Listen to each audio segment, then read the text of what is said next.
We're all gonna die. I only hope that they would forgive me. After decreasing Red's health by a minuscule amount, Anguirus was also obliterated. Red unleashed a hail of blazing hot needles into his face until he collapsed.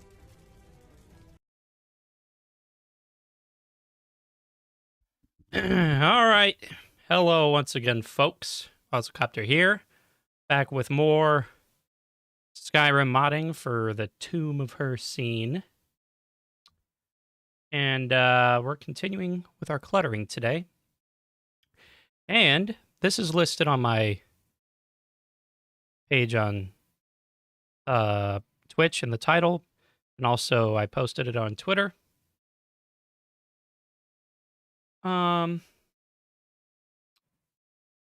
We're listening to Mr. Creepypasta's non-stop horror radio today. It's 24/7 creepypasta stories and narrations, and he is my favorite creepypasta narrator, and they're really great stories. And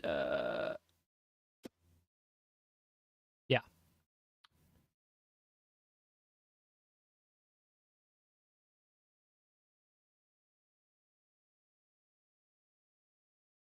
Perfectly A-okay. All right. Ba-ba-ba-ba. Send your last monster. I will end this futile struggle.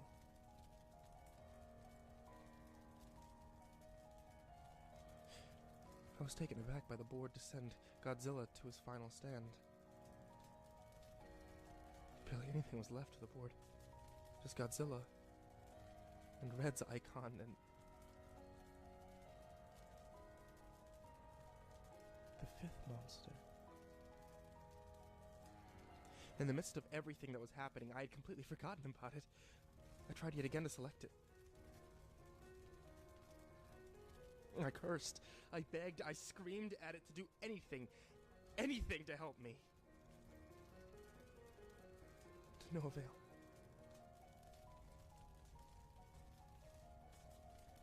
There was only one thing to do.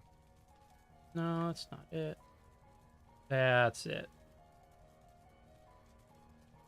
I knew Godzilla didn't stand any more of a chance than the rest did, but maybe now that all the other monsters were gone, the fifth monster might finally awaken.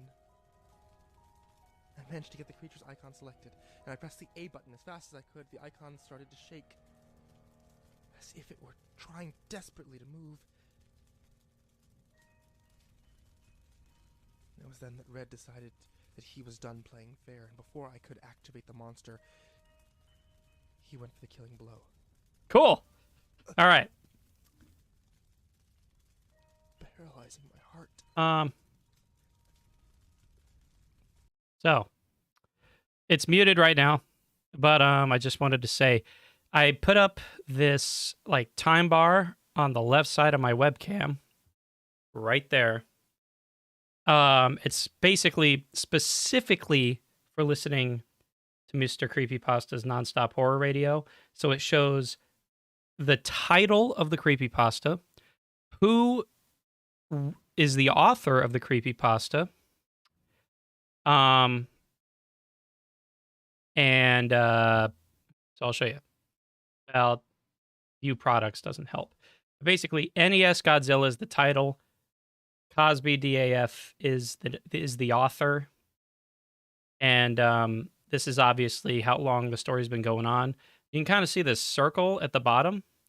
Basically, that's just a good indicator of how long it is. So there's still a little bit of story left for NES Godzilla. And then once it's done, it'll move on to the next story. You already know me. I am Melissa. What? How is that possible? Red told me that he killed you. It's true. Even after death, he tortures me. If you can't stop him, he'll do the same to you. How will I be able to stop him? I can't fight Red. but there's one who can. I will release him from Red's grasp. Don't give up. I love you. Her words stirred something inside of me. I wasn't going to die like this, and I had more to fight her for than just my own life. I had to fight to save Melissa and the world that she inhabits. With her help, the fifth monster was finally unleashed.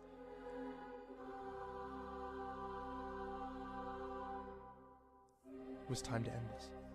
Once and for all, together, we would take this damn hellspawn out of existence. They can't save you. Acacius was by far the strongest playable monster in the game. He had to be if we were to have any chance of surviving. His punch involved turning his hand into blades, which caused some tremendous damage. But Red had more than enough life to spare. In the end, this would come down to pure skill.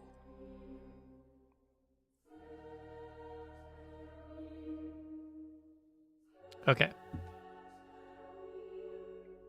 With one final strike, Red was destroyed.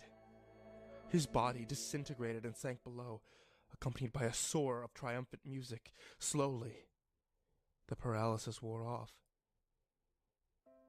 and I was able to stand again. We had done it. Melissa's death had been avenged, and I felt overwhelming happiness.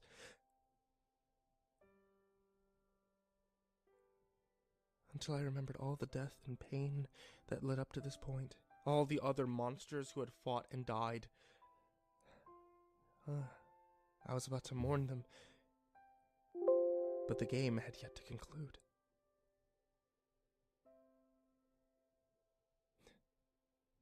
Tears of joy streamed down my face, and I broke out crying. I cried harder than I had in several years, maybe in my whole life, and all I had been through, all I had discovered, and now the game was coming to an end. But before she and the others left, Melissa had something to tell me. You have saved us. We are forever grateful. We'll be together again. Someday.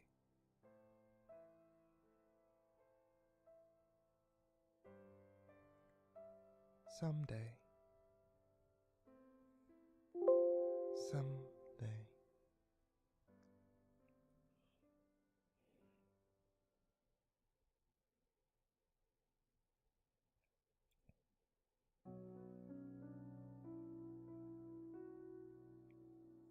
I'm Zachary.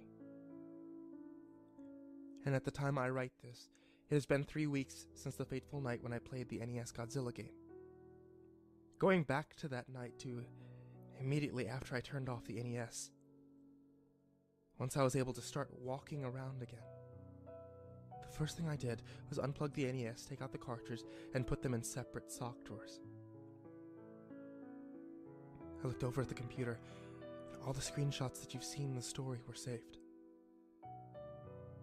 I backed up all the images on a flash drive before I turned the computer off just in case. After that, I hit the bed and instantly passed out. It was not a restful sleep, but one of complete exhaustion. It felt like no time had passed before I awoke again. And what a day that was. The first thought I recall coming to my mind was, what the hell happened last night? I thought about it for a short while until it occurred to me to contact the person I got the game from to begin with, Billy. So I called him up and told him just come over to my apartment, which he did. And I showed him the screenshots and gave him a very basic summary of what had happened. At first he thought that I was pulling a joke on him, but he soon realized that wasn't the case. Once it hit him that this was real, he was speechless. He made it clear that he had absolutely not tampered with the game and had no idea about any of this. So then the obvious question was asked to Billy, where did you get it from? I got the simple answer of another friend of mine that I trade games with. He assured me that this was a trustworthy person, and he had never had any issues with the games he'd got from him before. So Billy called him. But when he told the guy the story, he was shocked and surprised as anyone, except he abruptly hung up on us. This was clearly going nowhere. Before Billy left that day, he asked me if I wanted him to take the cartridge and dispose of it, and I sharply declined. He asked, how could I possibly still want to keep that thing, and I told him that I needed time to think it over. And that was that. Billy and I hadn't talked much since. Even though I've told him that this isn't the case, I get the impression that Billy thinks whatever happened with the game is his fault. After he left that day, I did a lot of thinking. It was very hard for me to do anything else, really. I couldn't stop thinking about the game. There were so many questions left unanswered. What was Red? Was Melissa really in the game? How did she get in there? Why did all this happen with this game?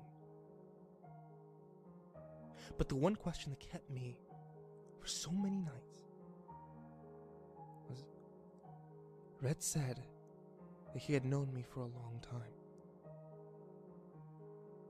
How? Ever since then, I can't shake this feeling of being watched. The game made me ask myself questions about death and reality in ways that I never wanted to think about. I'm not too sure of anything anymore. Constantly thinking about it soon began to have a negative impact on my life. I just didn't care about anything else at this point. By comparison, all the other day-to-day activities seemed utterly pointless. I eventually decided that I had to choose between one of two things: try to play the game again or destroy it. I tried several times to convince myself to try the former, but I never got further than plugging the NES back up. Just touching that cartridge made me remember all the pain that I felt during the fight with Red. I wonder if perhaps It's playing the kinda game cool. again myself might cause something terrible to happen. I didn't know anything about how this game works, and it was too risky. I wasn't sure if I could stand another round of the game anyway.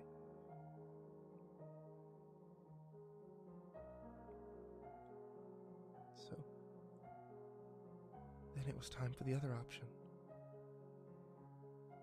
Wanting to get some fresh air, I took the game with me and drove to the lake, planning to throw it in. I got up to the lake with the cartridge in my hands, and I looked down on it, and I thought of Melissa. If what I had experienced in this game was indeed genuine, doing what I did may have been the only way to save her from endless torture. In a way, this warped game might have saved her soul. doing? Damn it. Same. Once the thought came into my head, I knew then Chilling. I wouldn't be able to destroy it, so I just sat back down on a Feeling bench, like your mama. gazing at the lake for about an hour. And ultimately, I decided No, the third I option. had the leftovers. Selling the game on eBay. It may be selfish, but I promise you that it has nothing to do with the money. I don't care how much or little take I it get you paid want. for this game, believe me. It's selfish because I don't want the responsibility of owning this cartridge anymore. I cannot dwell on this forever, and the only way that I can deal with I this wouldn't want is to give by it to putting the game out of my Hopeless. life. I better be. So this So, brings me to the main reason I created a summary of these events.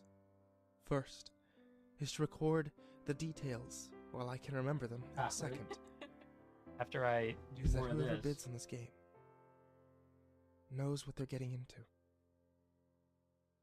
I can't guarantee the safety of anyone else who plays the game, or that anything will happen at all. But to the new owner of the game, get out of here. remember this. Be careful. And if you feel as if the game is literally messing with you, with your mind, shut the damn thing off.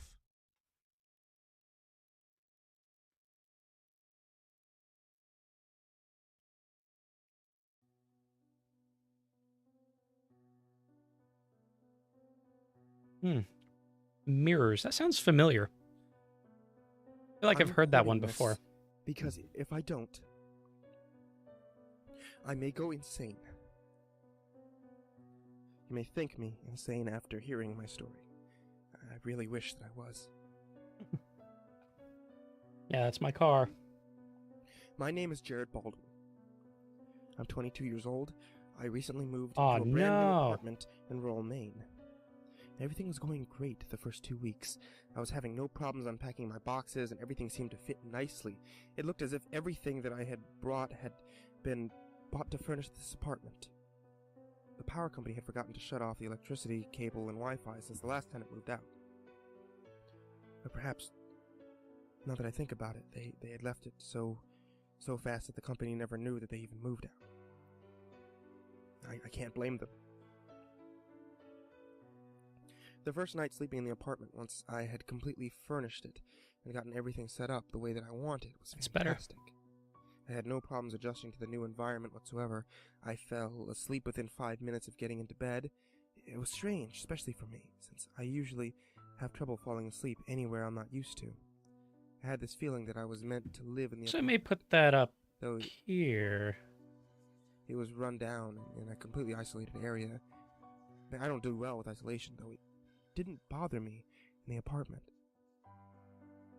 The second day went well, though I noticed something strange about the bathroom mirror. It had been painted over with black paint. Not an inch of mirror could be seen through the coat. A sledgehammer rested on the tile as though someone had just dropped it and left after considering smashing the mirror, too concerned about leaving the apartment to pick it up before they moved away. Of course, I didn't think anything of it at the time. I was rather excited to have gotten a free sledgehammer. A few weeks went by without incident, and I was completely happy in my new abode. However, strange things were starting to happen. One night around 3, I woke up with the urgent need to use the bathroom. I shuffled in and stopped dead in my tracks. Though the mirror was covered with black paint, a faint silver glow showed beneath the cracks in the coat. I was fascinated and overwhelmed with the desire to scrape off the paint, shove my hand through the mirror. I thought I could hear faint whispers coming from the other side, beckoning me to clear the mirror of its black cover. I came to my senses and realized that what was happening was not fascinating at all, but frightening.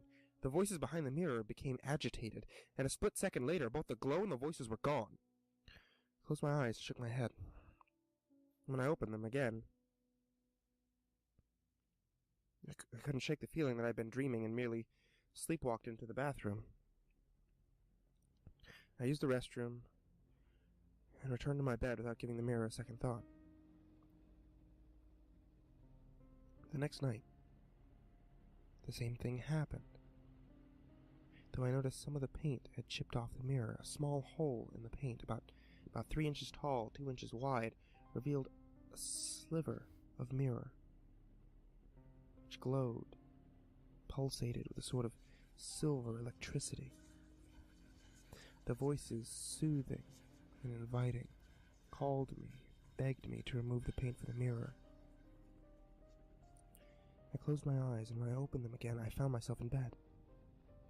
I glanced at the clock. 7:43 a.m. Had I dreamed the whole thing? I had a nagging doubt in my mind that maybe what happened was not a dream at all, but common sense put that idea to rest for a while. A few more nights passed without incident. I awoke once more, shuffled into the bathroom in the middle of the night, as I had done twice before. This time, a very large amount of paint had been removed from the mirror. A hole about a foot tall, 4 inches wide had been made in the paint. The pulsating electric glow permeated the surface of the mirror, reached out into the bathroom. Tendrils of smoke trickled from the mirror. Once again, the voices pleaded me to free the mirror from its coating. Once again, I found myself back in bed, only to find that it was the next morning.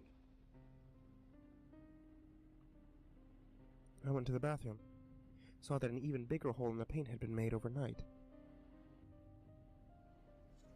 I looked at my hands. I saw black under my nails, staining my fingers. God, had I been the one removing the paint at night? The thought frightened me, and that night I bolted the bathroom door shut from the outside. The previous tenants had placed the lock there, no doubt for the same reason that I had. When I awoke that night, I unlocked the deadbolt and went into the bathroom. The voices, more inviting than ever, making me feel like I was meant to do nothing else but free whatever hid behind the mirror, once again demanded I remove the paint, and I obeyed. Though a very deep level of my subconscious screamed for me to stop, I suppressed it, and let the sheer pleasure of removing the paint drive me to do my duty. I awoke the next morning, horrified to see what I had done. I had removed all the paint from the mirror. Not a shrapnel of black remained on the mirror, and my hands were completely black. What had I done? I was afraid to sleep that night. A few weeks passed without incident. One night, waking up at 3, as I had done many times before, I went into the bathroom, at the request of the voices coming through the bathroom door. They were louder now, as one would expect, for they were no longer muffled by the paint. And what I saw terrified me more than anything I had ever before experienced. The thing that lived in the mirror was not pleasant at all. The silver glow was more intense than ever. Surrounding the outside of the mirror, tendrils of smoke poured out from the glass, and the creature inside grinned at me, revealing rows of jagged fangs. My heart nearly exploded through my chest. The voices that had before been so kind and pleasant now surrounded, menacing and sinister. The creature, hidden by shadow, climbed through the glass, chanting my name. I ran out of the bathroom and into the living room, hearing it close behind me, laughing, taking its time. I bolted out the front door and didn't look back. I didn't worry about my belongings or about leaving my door unlocked. I didn't even grab my car keys. I just ran. Now, as I take refuge in a neighbor's home, I can't help but feel as though I'm not safe. I released it from the mirror. I know it'll haunt me until it pulls me into the mirror with it. I have to get away from Maine. Tomorrow, I'm moving to California. I don't care about my belongings. I just want to be safe.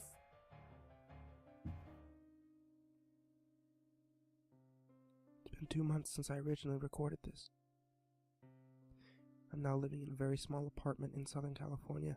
I'm working in a restaurant to pay the rent, though I can barely afford to buy groceries.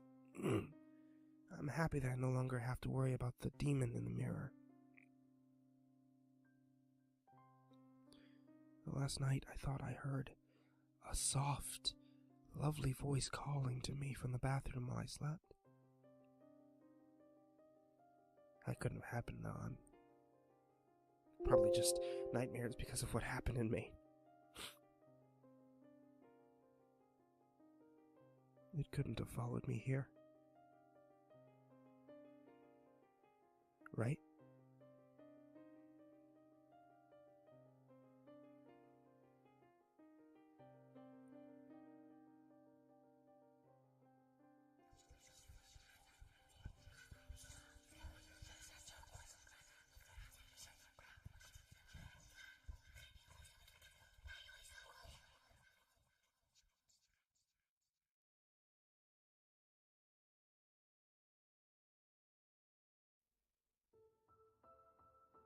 Ooh, that's pretty good.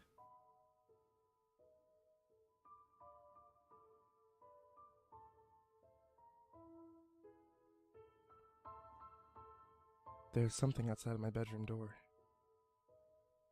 I really don't know what it is, and I'm too much of a scaredy cat to go and find out. It's always there, too. It's always there, just standing or sitting or doing whatever it does. I don't know. All I know is that it's outside of my bedroom door, and it's waiting for me. I used to get up around this time and go to the bathroom before I go to sleep so I don't pee in the bed, but I can't do that anymore. Not with that thing always waiting for me.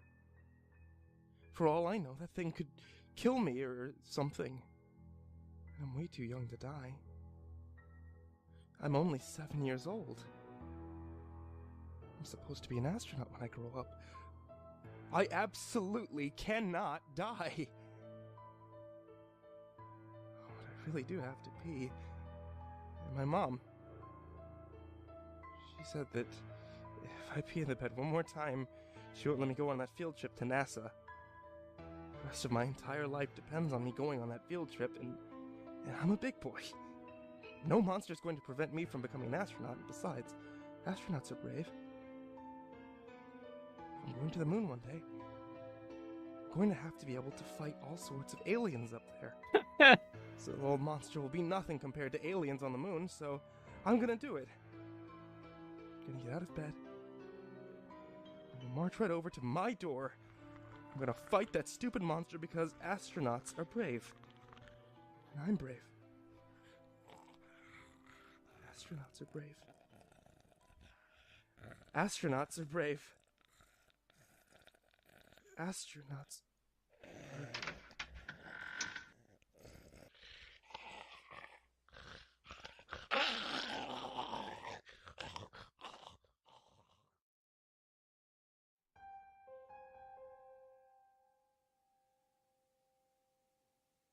I noticed that the Momo thing has been getting around the internet a lot lately. Oh my god, If you don't know it by Momo. name, you've probably seen a picture of it.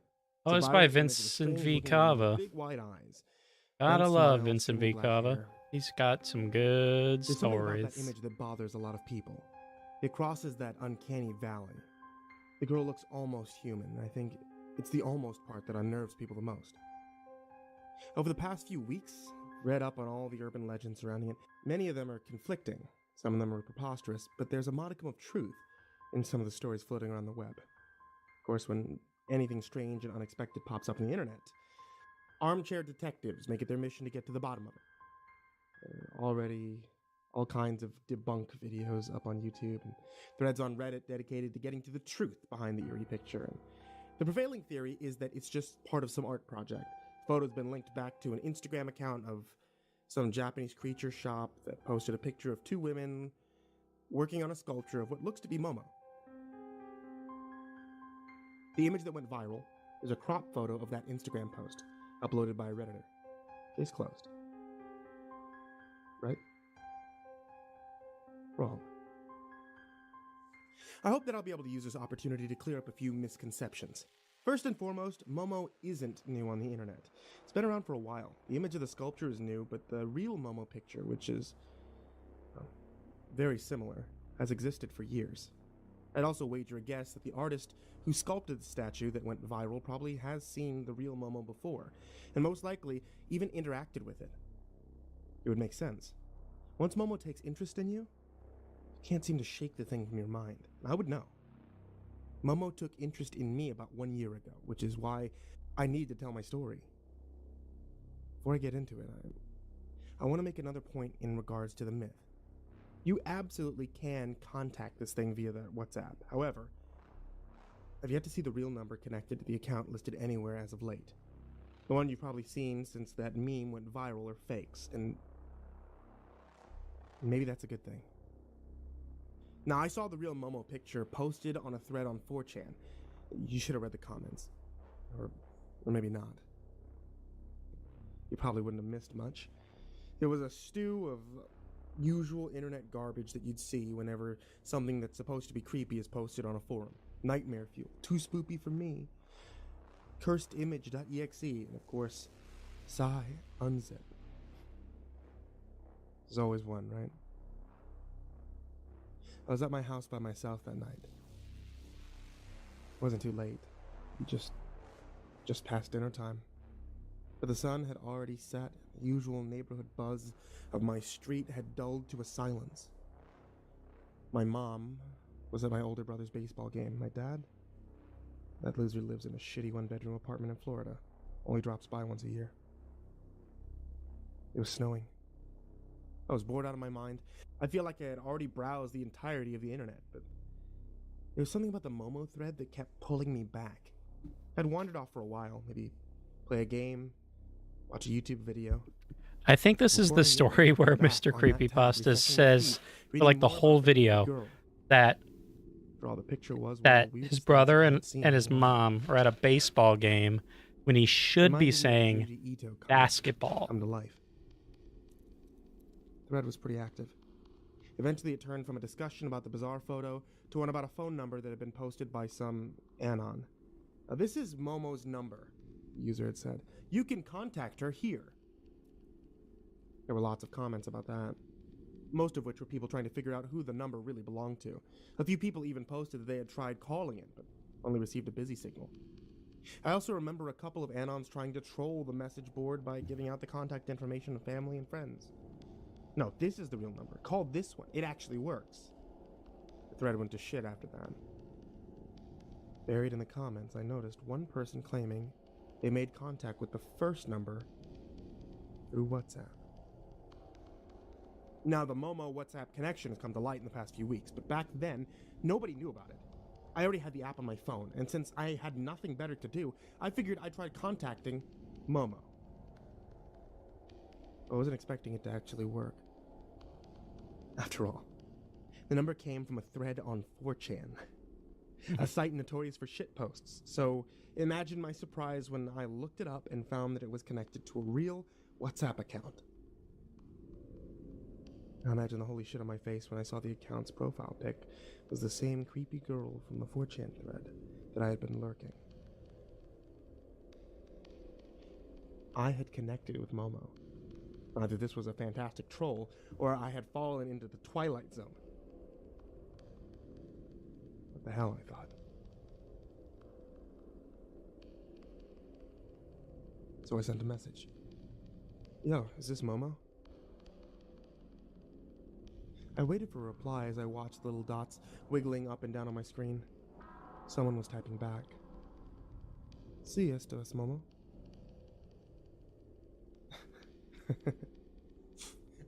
I laughed. I wasn't expecting the answer to be in Spanish. Oh god, this had to be the Anon trolling me. I figured I'd poke back a little bit. My plan was to screenshot the conversation, upload it back to the original thread. Still, even though I was having fun, there was something eerie about seeing those big bug eyes staring back at me from the profile pic of whoever it was chatting with. So what's your deal anyway? You like dead or something? I glanced back to the screen, waiting to see those 3 dots wiggling up and down. They never came. I thought that maybe I had been too forward. They could tell that they knew it was a troll. Disappointed, I put my phone down on my desk and began playing some games on Steam. A half hour later, I had totally forgotten about it. That is until a notification sounded on my phone. I looked over and I saw that I had a message from WhatsApp, but when I opened the message, I felt my heart skip a beat. A picture had been sent back to me. It was the decapitated body of a man lying in a grass field. It was night, so the image was a little dark and I couldn't make out too many details. The body wasn't wearing any clothes. The legs were spread open and I could see the man's genitals had appeared to have been maimed. I screenshotted the image, thinking at the time I would add it to the thread later, but before I got the chance to screenshot anything, I received another message. It read, ¿Es este tu papi? Come again? I knew enough Spanish to know what that meant. Is this your daddy? There was something about the tone of the message that upset me. It was just so flippant. My papi. The sick fuck sends me a picture like this, and then has the balls to talk to me like I'm some little kid. It irritated me more than I'd like to admit, but after A few seconds, I cooled off and shot whoever was behind the Momo account a message back. Hope so, I said. The guy looks like a total prick. Why not just laugh it off? I figured I might as well see if I could milk the Momo thing a little longer. But before I could think of something else to write back, I got another message. This time, what I received was a picture of a woman. She too was nude, but unlike the man, her body had been maimed a lot worse. In fact, I could barely tell that I was looking at a woman at all, save for a few body parts that gave it away. She was lying on the tiled floor of what looked like a public bathroom. There were stalls visible. They were blue, remember? But I couldn't see anything else. And it was impossible to tell where the photo was taken. It looked like someone had bludgeoned the woman's skull over and over again with something heavy until there was nothing but pulp and shattered bone fragments left. The tiles on the floor where her head should have been were cracked, as if someone had dropped a bowling ball on them. This image upset me more than the previous one. There was something about it that made me feel very uneasy, and now I didn't find the whole thing funny anymore. I was pretty sure that I was texting back and forth with someone who was severely disturbed. And then came the next message. ¿Es esta tu mami? I didn't reply. I didn't feel like uploading the conversation to the internet anymore. In fact, I didn't even feel like being online anymore. The picture did kind of look like my mother. There wasn't much left that would have let me identify the body, and I wouldn't know what she looked like nude, but I couldn't help but feel like the woman in the photo looked like her. I blocked the account. I walked into the living room to turn on the TV, and I figured I'd watch some television and try to forget about the whole thing while I waited for my mom and my brother to get home. An hour later, it was beginning to get kind of late, and my family hadn't come back.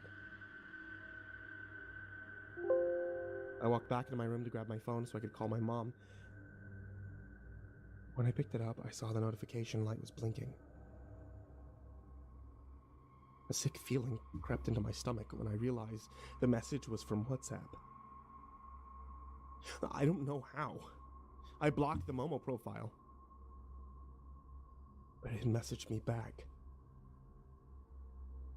You might not understand, but I felt like I had to open the notification. I don't think I would have been able to breathe again until I saw what it said. There was another picture attached to this message. I nearly screamed when I saw it. Or maybe I did. I don't really remember much in that moment, other than the picture. It was an image of my brother. Or at least someone in my brother's baseball uniform, and I couldn't tell who because the head had been decapitated. It looked like him, though. Same build, same skin color, same black and blue Curry 4s he wore every game that year. The body was lying on the floor of a baseball gym. I said baseball. It was an image of my brother. Or at least someone in See my what I mean? basketball uniform. He meant to say basketball the entire time. Who? Because the head had been decapitated. It looked like him, though. Same build, same skin color, same black and blue Curry 4s that he wore every game that year. The body was lying on the floor of a basketball gym. It looked like it was the one from our high school. The picture was dark, but I swear to God, it looked just like him. Beneath the image was another message. It read, ¿Es esta tu hermano? I closed the app. I dialed my mom. But she didn't pick up. This sick bastard had killed my family. I was sure of it now. I didn't know what to do. I was afraid to call the cops. I know it sounded irrational, but in my panicked mind, I had reasoned that I had done something wrong, that I was responsible for their deaths because I messaged Momo. I tried dialing my mom again, but she didn't pick up. I sent my brother a text, but still didn't get a response. Another message came in. Another picture. And this time, I felt my head begin to spin. I was looking at a picture. A picture of me in my computer chair, sitting in front of my desktop. I wasn't wearing a shirt, and my stomach had burst open as if I'd swallowed a hand grenade. In my hands, I was holding my intestines. The room in the image was exactly as it was in real life. The same posters on the wall, the same clothes on the floor. It was as if someone had staged the photo while I was in the other room. Oh, that's a lot. The message below it read, "Este eres tú?" I screamed and I threw my phone against the wall. It was then that the sound of hurried footsteps came from down the hall. Whoever had taken those photos. Oh, was in hey, my David. home. There was no time Yeah. to go out the window, and my room was on the second story anyway. We so I ran are out and hit indeed. myself against the door. I nearly died when I saw the It's hand pretty begin to exciting. jostle. Someone was trying to force their way into the room. I leaned into it with all of my weight. Still have a lot of planning to do, but we kind of have our general Next thing idea I of what we heard want to was my do. mom's voice, mid-sentence from the other side of the door. What's going on? Are you okay in there? Yeah. I didn't believe it was really her. I thought it was Momo trying to convince me to open the door so it could gut me like in the picture. But when the door cracked open just a bit, I caught Nice. a glimpse and I saw that it was actually my mom. I let her in the room, threw my arms around her, and began sobbing. And she asked me what was wrong, so I grabbed my phone. But when I went to show her the messages on WhatsApp, No. So, like, I noticed they were no longer her visible. stepdad is very I pulled up the screenshot. I took, but to independent my with the surprise, vineyard. that was gone from my phone as well. I didn't tell her about what happened. Instead, I I'm made so something up sure with that my we're mom. actually going to. Well, we're She not going to apologized for go missing to my the calls, told me that my vineyard brother's game had gone into overtime, anymore. which was why they were so late. But I ran downstairs. I saw my we brother will be sitting at the visiting kitchen it. table drinking a Coke. His head was still attached to his body. not. Well, if My we're family was working on it, we're going to traumatized. be helping with Even like my dad texted harvesting me back when I messaged him. eventually. A couple hours later, I was in bed having a hard time falling asleep. The idea kept turning over again and again in my brain. What had happened? How had the Momo messages been Yeah, there we deleted? go. How had the screenshot I took been deleted? Did I imagine the whole thing? It's just. I don't That's know. when Hmm. I heard a notification ring on my phone.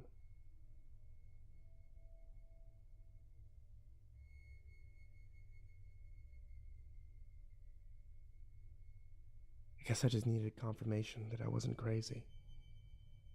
That's why I opened it. I wish I hadn't, though. It was an image there. One that still terrifies me even now, 1 year later. A picture of me in bed looking at my phone taken from across the room. Me in that very moment in Dirt mound. the shadows under my bed, barely visible, was the face of Momo. The message beneath it read, SS to you. Yeah, I did. I for some reason thought we mailed Is it, this me? but Momo wrote other things to me that night, most of which I don't care to elaborate I on. don't know. But It told yes, me we things about did. myself that not even my family knows. It told me secrets about my friends and family that I wasn't aware of. Horrible secrets. So you did. Oh, It so you told me that it didn't needs get me it. to do things for it, or else these secrets will become public. Okay. Writing this story was one of the things. That artist in Japan, I bet Well, making the might have to sculpture look at was that on another. our end. Hopefully you didn't waste any money. Momo Hopefully also we didn't told me waste that any money the very last mailing thing it. It won't didn't ask get me there or to do is anything. kill myself. to look into that And I eventually. suppose at this point, I'm all right with that. I didn't have Amanda, so I don't really I know would do it anyway. what happened. If But Momo told anyone else, it's weird. It is what weird, it told me. weird. Sorry, I'm speaking kind of weird. Speaking of weird, I am. I get like really focused when I get into this.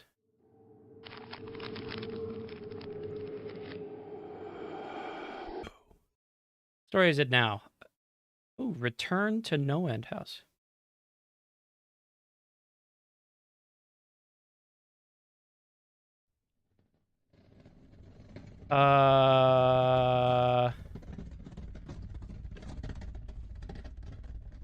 No, Marissa walls that closed Marissa behind me. had Amanda, and Paige had All you. smooth. perfectly smooth as if the doorway was never there before. I actually don't remember if Paige brought your gift. Because I Ahead of thought us was another Judy room. told Paige to bring yours too. I had It was brandy. empty. Old. And dusty. Where are we? Yeah, this Room was 1. Marissa's first white elephant with our family, and she was confused because She walked we do further like into a the room, sibling the door one on the too. opposite side. So that's She why moved we didn't have it ahead. on I Christmas. couldn't help but feel like That's she when I knew asked you something about I it when you didn't. came down, and that's when I thought we It was a good mailed it. feeling. But Now yeah, she wasn't Paige, afraid as of far the as I house, know, like helping me to no longer be as afraid. I'm not sure if she brought it. This can't be room 1. Can't remember. I said. Room 1 was filled with shitty Halloween decorations. Room Yeah, well, 1 nobody is tells me always anything. filled with decorations. It's how the house plays with you. It knows what you're not afraid of. There's nothing here. This is my room 1. I've never had a Halloween. I didn't say anything to her after that. But I definitely questioned how the fuck could no one have had a Halloween. Maybe it's that family that she talked about. No, Maybe they it's never too celebrated. high. That's what she said. Either way, if she knew the house, Um, what other option did I have but to another follow? one. Oh, She placed her hand on the doorknob. yeah, we're leaving. and Okay, walked through the door. let me mute this real Two. quick. Still modding? No, I'm modding Skyrim now. Our Morrowind mod was actually done.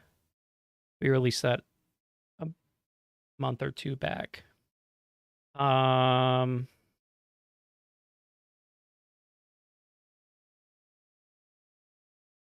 Well, you have Brandy and Patrick. That's cool.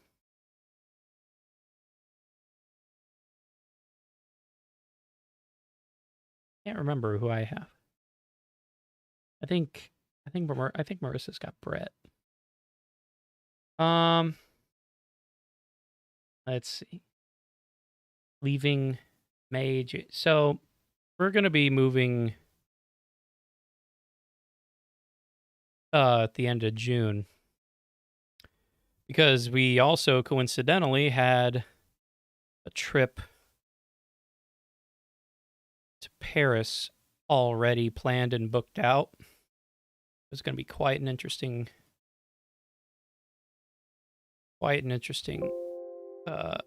month, but it's going to be packed full.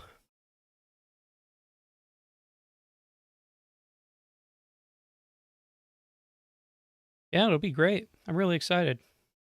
And we have our trip to London in a few weeks. That'll be exciting too.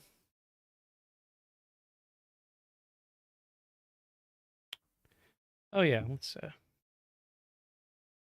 yeah. I outstretched my arms in all directions, trying to find a wall or a door. Natalie? Where are you? I called into the darkness. No response. She had to be in this room, just not around me. Natalie! Then I heard something. The hum. That fucking hum was back. It Not was bad. soft again. It started to build. It's a pretty good That was cluttered definitely corner. Back. The house knew that this was the worst thing that it could give me, and it was torturing me with it again. I started moving. If I kept going in one direction, I'd have to find a wall. To Even go if it's into not the door, I could business. follow the wall until I found a way out. Really? I must have been moving faster than I thought. What as I kind of crashed into business? something hard that shook and fell over. It startled me, but I don't think it could have been a person. Last time I was in this room, I knew that I was alone, but this time, I was sure something had to be here. Suddenly, a flash lit up, flooding the room with temporary light. It had been a stool. And what had rolled off of it was a flashlight. No, that couldn't be it. Why? Why?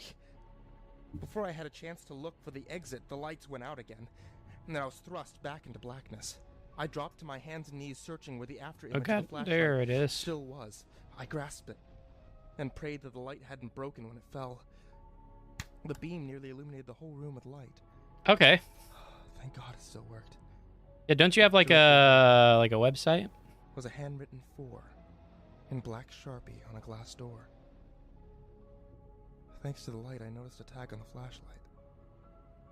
To David. With love from management. Okay. The fuckers were toying with me, weren't they? There you go. This time. You're getting really official with it. But this time, Oh, jeez. I searched the room again. Natalie was nowhere to be found. All four walls. The door. No Natalie. Reluctantly, I continued to the exit. If Natalie was still in the house with me, I'd find her. I found that the glass door was so fogged up I couldn't see through it. But whatever was on the other side, it radiated cold. Two card shows. Okay. And stepped in. So like through other apps then, you mean? Room 4 didn't require the flashlight. It was cold, that's for damn sure, but it wasn't dark. It was a well-lit meat locker. Row after row of cow and pig carcasses Just hung in all directions. Whomever this was intended to feed, they must have had a killer appetite. The chill made it hard to stay still for too long. I rubbed my hands over my exposed arms. Oh, and ice moved the meat slabs bounce aside, 01. Okay. looking beyond. More meat. I continued deeper. And even more meat still. I moved further on in silence, passing by carcasses of every noticeable animal, the further that I went. I soon found my hands and clothes were sticky and red with the blood of the hanging beasts of all different shapes and sizes. To make things even more confusing, I began to see animals that I didn't recognize. Creatures with more than 4 legs, which didn't seem possible to me. Finally, Okay. I came across one that I did recognize. That's pretty cool. I was expecting to see That's this like really one exciting moment I entered stuff. the meat locker, but that didn't save my stomach from turning at the sight. Actually getting your business entities out A there. human body, skinned, decapitated, hung in my way. I tried not to look and pushed past. Icebound This was 01. disgusting. More and more A bodies blue. hung from the ceiling closer together, and to make matters worse, the temperature was starting to rise. The bodies were suffocating enough, but the air became thick with the stench of wet rot. They were squeezing me enough to almost rise me off the ground while pushing my way through. The frozen meat had become soft, squishy. Pulling off chunks as I pushed my way past, I coughed and held my hand over my face to keep myself from vomiting. Little help that did, I ended up covering myself in more blood. I couldn't do this. I couldn't move. I was going to die here, drown in blood and bodies. I reached my arm deeper into the bodies and rested my head. Damn my it all. blood-soaked ribcage, suspended in the air, drawing in breath as much as I could through my mouth to save myself from the smell. The coppery taste of blood on my tongue and the stench filled my nose, smothering me. I was starting to lose consciousness. Something grabbed me. I was going to recoil my arm, but I couldn't. The hand had grabbed me tightly along my forearm. I was being All right, let's take a pulled look. back towards the hand's origin. Oh, wait, hold pulling on. me out Before of I the do bodies anything. And into room 5.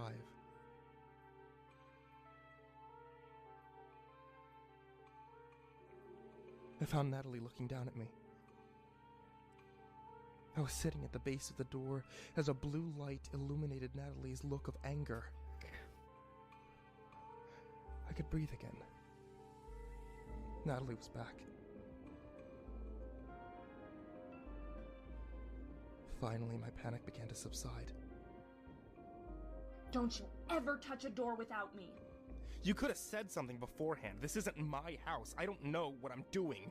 I'm just trying to get my girlfriend and get out of... A vibration in my pocket. I pulled out my phone to find another text from Peter. Don't trust her. Natalie looked down at my phone and snatched it out of my hand. She angrily All right, let's take a pointed look. the phone at me accusatively. Are you kidding me? Are you fucking kidding me? You're Um. talking with Peter? Do you know what this is? This is the house. Phones can't work here. You are talking to the house. You can't trust me? Well, that's a good idea with everything Rhea. about this house. I led you back into the house, and you can't trust me? He just sent that to me. Don't fucking accuse me of anything. I gruffly snatched my phone back from her hand and shoved it back into my pocket. I pushed her to the side. Yeah, that's a good and idea. moved her I to like the that a room. lot. The idea with I hadn't taken in the room until this point. Rhea. But the lights finally made sense. We were But does Rhea tell you how much she lit around the freaking edges of the adores cemetery. Marissa? They hang out. What Well, is not this? like outside of family events, but We walked over to the pool and looked in. I could see the bottom with the lit up six. Next to the water's edge was a yellow scuba tank. Just one. I knelt beside it as she dipped her fingers into the waters to test it. She didn't Okay, come yell on. or scream, so as Come far on, as I could Skyrim. tell, the water was safe enough. I inspected the tank. As expected, there was another note. With love. From management. Fucking management. Ugh. Was it Peter that was giving me these things? If it was, why? Why help me? I ripped off the tag and placed it in my pocket. I don't like talking on the phone either. Tank. I handed it to Natalie. God, it just every time I think about needing to Gonna call have to share. somebody, I'm just like, Can you ugh, trust me with no, no. I Text. want my house back, David. I want to control this house. Can you trust me more than Peter? I did not look away from her. I weighed her. I had no idea why she would want this house. But I needed her. Okay. I shook my hand for her to take the tank from me Oh, I gotta move She that did, back too. and fix the rebreather into her mouth.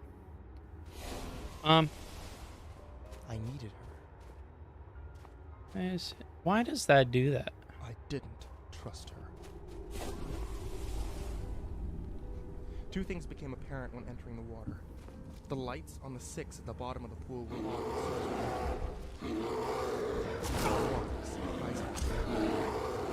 I Anyways, didn't feel like my life was in danger. I might have actually enjoyed this swim. We dove down, and it quickly became evident that the six at the bottom did not Well, I'm- signify 6 feet. The bottom seemed to almost drop away. We swam down, taking a break every so often to breathe from Natalie's rebreather. oh boy. The pressure grew stronger as we descended, Oh, and the lights began to fade. After a few minutes, I felt like something's I weird should be there. seeing anglerfish swimming around as it became darker and darker. I searched my body and found the flashlight that I was still holding from room 3. You're planning on coming down, huh? And a beam of light shot out into the darkness in the water. I took another hit of fresh air from Natalie's rebreathing and saw her looking at the light and then back up at me. Her expression told me that we would have another heated conversation about the flashlight when we got out of the water. I pointed it down. Still no bottom. We pressed on downward. I felt a current of motion in the water above me. I turned the flashlight upward and circled. Maybe I need to bring it down. By this point, It looks weird There up was there nothing on the there. ceiling. the water was pitch black in all directions. I couldn't even see the surface anymore. I looked back towards Natalie, who looked at me confused. I wrote it off as another hallucination. Just the house messing with me, What? and continued down. The house was getting to me, and I was jumpy as it was. The current changed again. and gets this pretty time desolate I in the could feel it wasteland. Closer. I swam Father Elijah, to take it's another good to breath see from you. the O2 tank and pointed the flashlight in all directions to All check fire. again. Still Oh, that nothing chest is but backwards. blackness. I believe I didn't Her even hand notice. rested on my wrist, and she looked at me concerned. Um, I tried to communicate with her, but it was impossible without speech. so what's the How goal? do you say, "I think there's a The way goal, without words?" basically we're creating a level. And her body crashed out. The rebreather dropped from my mouth. The level idea is that, first of all, in Morrowind, there's this quest line called the Blood Moon quest line, where Hircine, who's a Daedric god, has this competition between warriors And whoever wins this competition gets to face Hircine himself. But they were still going around to think how to fix it. All happening too fast. I couldn't put it all together. And at the end of the Blood Moon quest line, if you beat Hircine, And she was gone in an instant. he doesn't like die because he's a god, but basically there's a physical form of him that dies. She went in. And so, this quest is kind of just like many years later, you're looking for the tomb where Hircine's physical body's And the panic was setting in. resting place My is. chest was burning.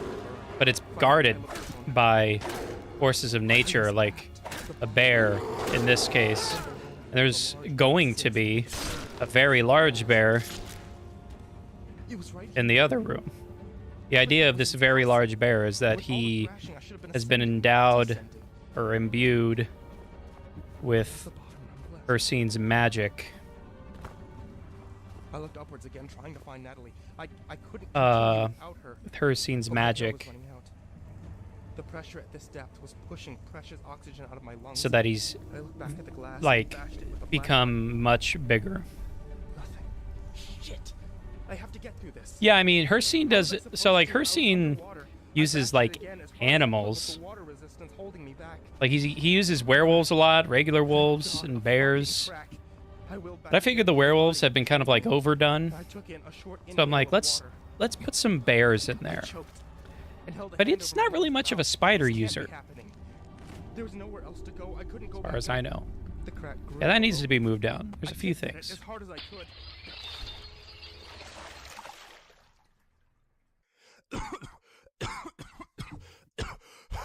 I think I'd rather have bears too.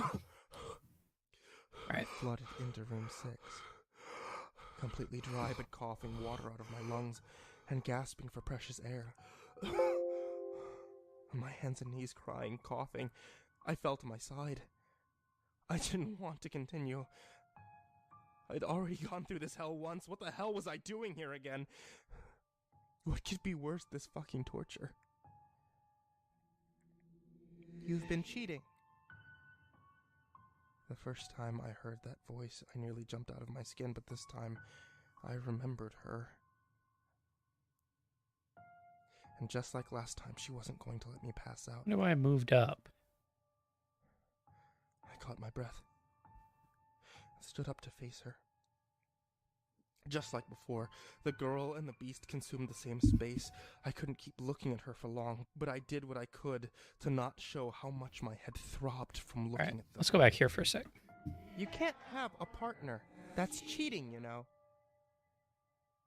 Is she alive? Plans, Is that'd be who interesting. Maggie doesn't like this new girl. I wonder how that would work. I wonder how Maggie I was would here, she implement knew that. it. I was It's an getting interesting closer. idea. How do you know Maggie? Is she here? Do you know I don't where think she it's. is? I think it's one of these. Who's Maggie? Stop fucking with me! Fuck this house! Fuck Peter! Fuck whatever the hell you are! Give me Maggie and get me the fuck out of here.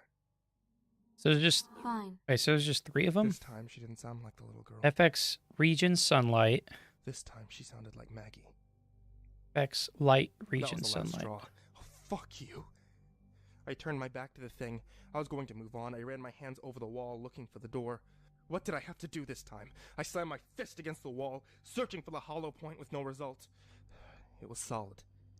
Do I need to scratch the 7 into the So there's door just again? 3 of them. That's I know. why. Started to trace the shape of the 7 into the paint. That's not going to work.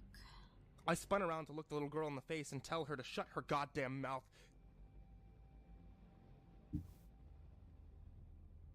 But I was near speechless. Hmm. To find Maggie standing before Back me. there. I see. So it just moves farther She back. couldn't be real. Okay, first things first. She couldn't be there.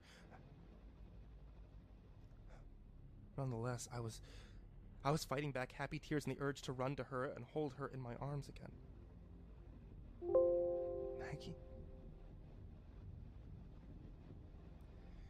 Is this really you, or is this the house? That seems so much bigger than I mine. have to know. But it is a fine, little lower, I understand. think. You want Natalie back, right? Alright. Is she your new girlfriend, David? No, it's not like that. She's helping me rescue you. Wasn't that your fault, though? Didn't you That's an lead interesting me idea, Father Elijah. to this house? No, Like a Maggie, way to summon a I didn't giant want bear. you to come here. I was just trying to make some quick cash. No, David. I think you were fucking a girl behind my back. I think you told Peter to bring me here. I think you wanted me out of the way. Maggie's hand slid from behind her back, holding a surgical scalpel. Maggie, this is crazy. Why would I kill you? Calm down. No, David. I'm done with your lying and your bullshit. I'm done with you. Maggie, stop. This house is fucking with us, okay? This isn't you. I swear to God, it isn't you, and whatever you were seeing, it wasn't me. No, David. She pointed the knife at herself and raised her hand into the air. The light from the one light bulb shining above her gleamed off the blade. My hand. That's came probably up to my pretty side. good. This isn't real. I swear, this has to just be the house fucking with me. She wouldn't say this. She couldn't do this. Whoops. This Damn it all, the is real. freaking... I screamed louder than I ever screamed as she plunged the knife into her chest. Oh, I really? watched it unfold in front of me like a horror movie. She stared at me right in the eyes. This is She just... covered This her needs body to in be blood. bigger. Needs to be She bigger. repeatedly thrust the 3D scalpel data into her needs to chest be and her throat, over and much over and bigger over. scale. She fell to the floor in a heap. I still stood there screaming. But I can't. If this was real, like she said, what had I done? When my throat was finally hoarse from screaming, I dropped to her side. And Why is the other one so much bigger? tears were Icebound streaming Soul down 1 my face as I sobbed. NS. All I could say was, I'm sorry. I'm sorry, continuously. As much as I wanted to believe that this was the house playing with me, I couldn't help it. This was Maggie. Oh, I love light data. That's probably what I'm looking for. 90 FOV. I looked over her wounds. Probably what it is. Her cuts formed a 7 in her chest.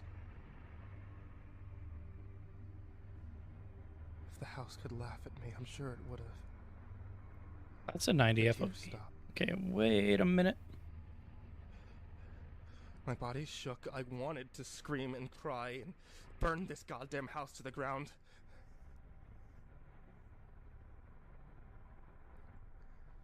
I placed my hand on the scalpel that was still sticking out of the 7 in Maggie's chest. And pulled.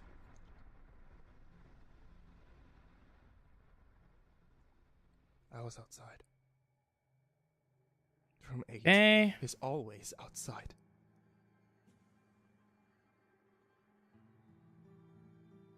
I sat there in front of the no-end house, but somehow I knew I was still in the no-end house.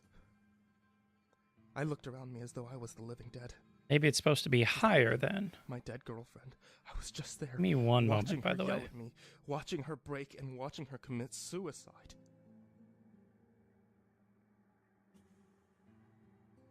Was she even really in the house? Have I just been stuck in this house the whole time? The house was going too far. It was too much. I couldn't tell what was real and what wasn't anymore. I wanted out. Vibrations in my pocket again. Okay. I was Okay. shocked that my phone was still working after swimming in the pool for so long. Wait, what happened? But then again, Let's see. Think an I ended up out of room 5 You with think a of an drop of water. optional star within the clan with different starting gear depending on the clan, then have just random factions be aligned to that faction. That's interesting, actually. David, you have to go. Just an idea from a Peter, rogue, elder of What the the Brotherhood. fuck is going on? I'm in the house, and this girl said that you were the one running it. It looks She's pretty not complex to wrong. use the settings you're using to And adjust the graphics. She's Definitely not worth right. think a T before screen Go time. home. Oh, yeah. I can't. I'm back in the house already. No, you're outside. Go home. Fuck you. I put my phone back in my pocket and pulled out my keys. The house had told me all I needed to know. If I was outside, if I was really outside, I would go to the police. I'd contact anyone that could help me. We'd tear the house down brick by brick if we had to get Maggie out. I started up my car and backed away from the house. Finally, I didn't know if it was real or not, but it felt good to at least watch the house fade. What's into the happening? darkness behind my car as I traveled Let's down the chat. dirt road. Automata is 10 minutes later, I was finally back into town and parking my car on the street next to the police station. I turned off the car, rested my head on the steering wheel.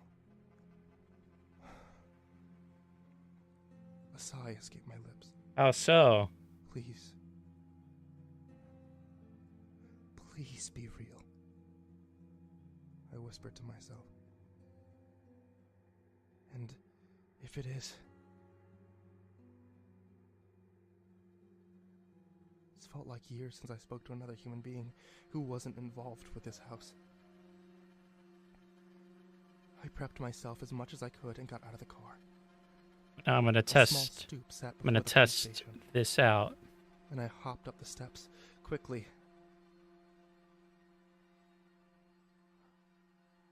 Only to come to a sight that I dreaded to see. Across both the doors of the police station in black paint was sprayed. I don't know. painted That's a weird. I'm large not saying anything. 8. I shook my head in disbelief. Let me know if he's doing, or if I knew that I Automod's was still doing in the that house, again. but I have Twitch open it knew that I now. would Wait. come here. Oh, That was yeah. insane. Peter just told me that I was outside. He was fucking with me. He was running things here. I pulled my phone from my pocket. No new text messages. Dialing 911, I placed the phone to my ear.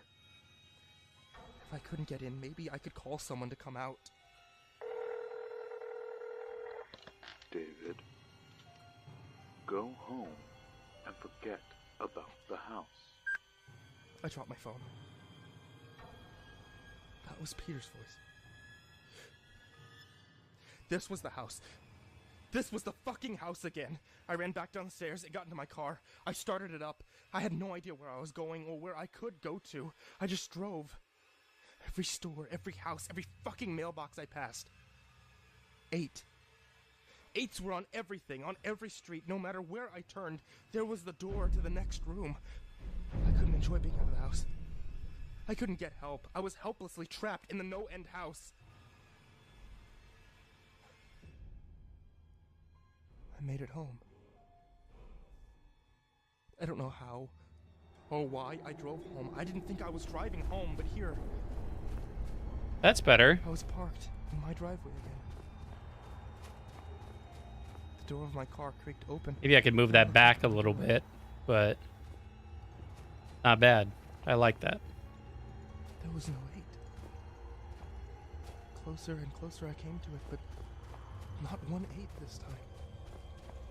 My neighbors all had 8s. My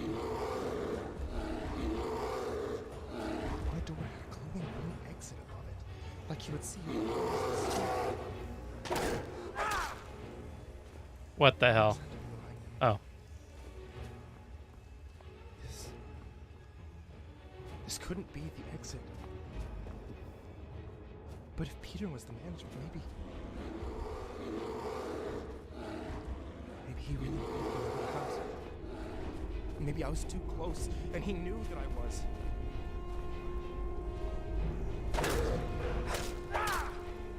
And all I had to do was walk out. My breathing was so much harder, my hands moved to the doorknob of the exit. Why was I even... I don't know. I might just get rid of that. Actually, that itself doesn't look exit. too bad. That one's a little off-putting. But it may just be because there's nothing else here yet. Forget about her and move on. I looked at the illuminated screen.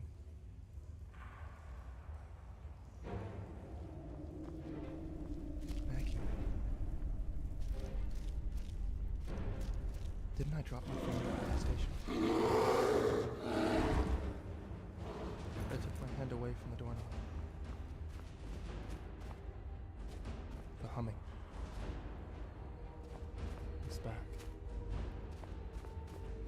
house was pushing me to leave. Hmm. The management wanted me to leave. That means Maggie couldn't be dead. I took a step back away from the door. Maggie was here. Recently, you've been you've played a lot of New Vegas. It's a lot of fun preparing to build. Dances with Wolves is your NCR soldier turned tribe. That's interesting. Together. I entered room 8. I wonder if it's this thing that's triggering that I was in the room weird again. bug. One chair. One light. The door behind me was gone again.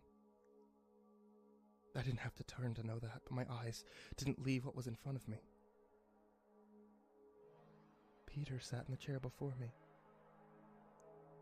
He looked like he always did. No blood, no weapons. He just sat there, in his t-shirt and jeans, looking me right in the eyes. He stood up and smiled at me like he was happy to see me, and I continued to look on at him. He did all this to me. To us. Was it worth another $500, David? Killing Natalie? Killing Maggie? What? Me? Was this guy serious? Was he gonna blame me for all this? He got me involved. He was the one running this fucking house. He was blaming me for all of my torture. Are you real, Peter? Am I real? Was Natalie real? Or was that the house pushing you further? Because you wanted to go through the service entrance. You wanted to cheat and make your way in and back out again easily. Stop it! I didn't do anything. That's not how No End House works, David. You know that. I'm doing the right thing here. I'm trying to get Maggie out. There are consequences, David. This is your fault. Peter, I don't care about what kind of shit you're wrapped up in, man. Your family can be witches or vampires or werewolves, whatever the fuck, man. I don't care. I want out. I just want Maggie and I want out. You killed them, David. Their blood is on your hands. You had your chance to get out, David, and you didn't take it. And now, the only thing...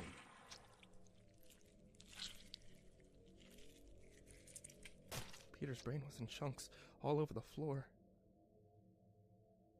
There was a large hole through his left eye. He fell to the floor in front of me. Two.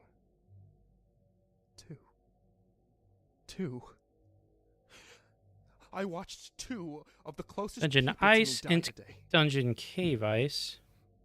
I had nothing to say. I just looked at his body as blood pooled around him on the floor from the gaping wound in his head. Natalie stood behind him with a smoking pistol in her hand.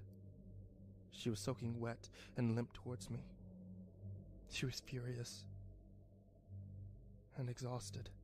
I just want similar lighting, really. I don't want it to be so dark. Was far more physically taxing. Tears welled up.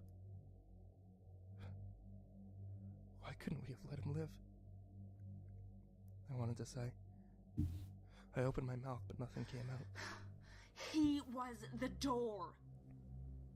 She said, reading my expression. I turned around to the Oh, I direction that she was see. gesturing.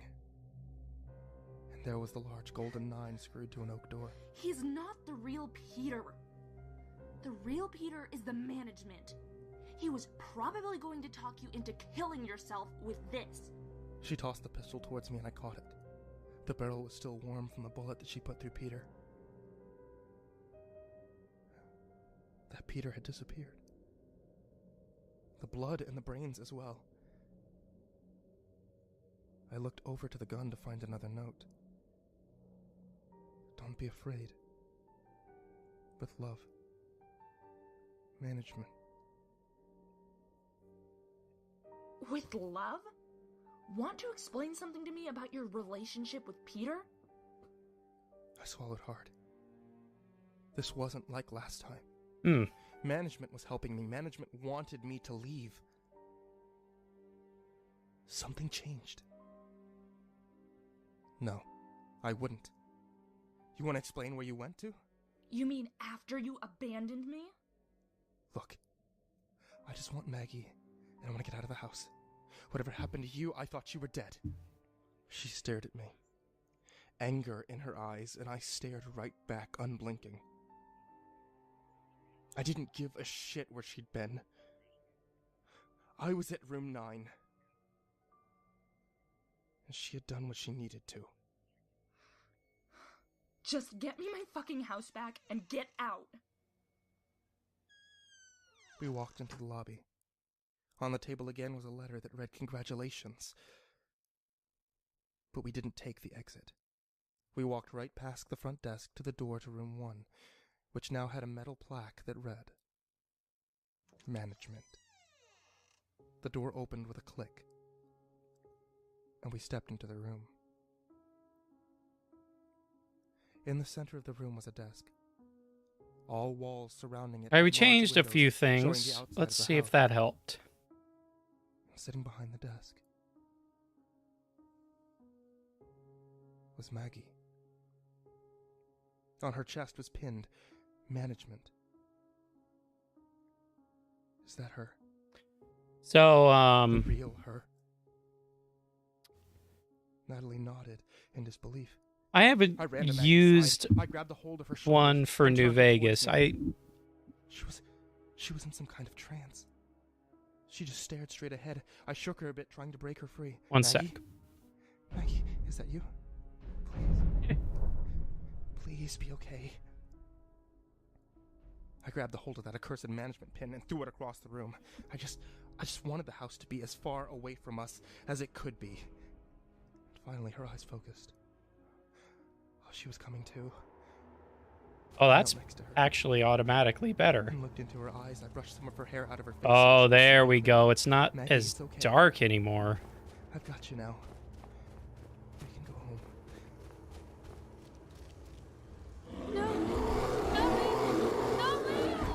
She was hysterical. She clawed and punched herself away from me. She cowered into the corner, screaming, Maggie, it's me. I swear, it's me. I was confused. I looked back. Okay, at this Natalie. is a lot better. There was something wrong. Natalie bent down and picked up the pin that I had thrown.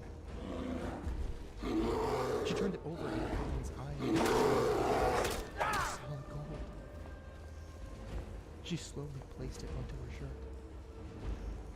If that's the case, I may take some of these torches down. I don't believe it. You actually killed him? You're the new management? I looked back to Maggie, sobbing in the corner, looking towards the window. My hand moved over to the tag on the gun again. She was management? Maggie's eyes stared at the large windows. Maggie saw me leave the house.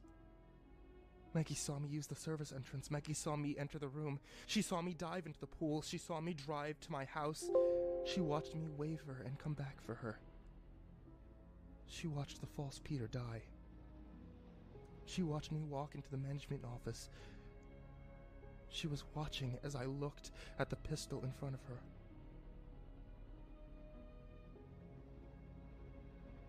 She saw me reach for her.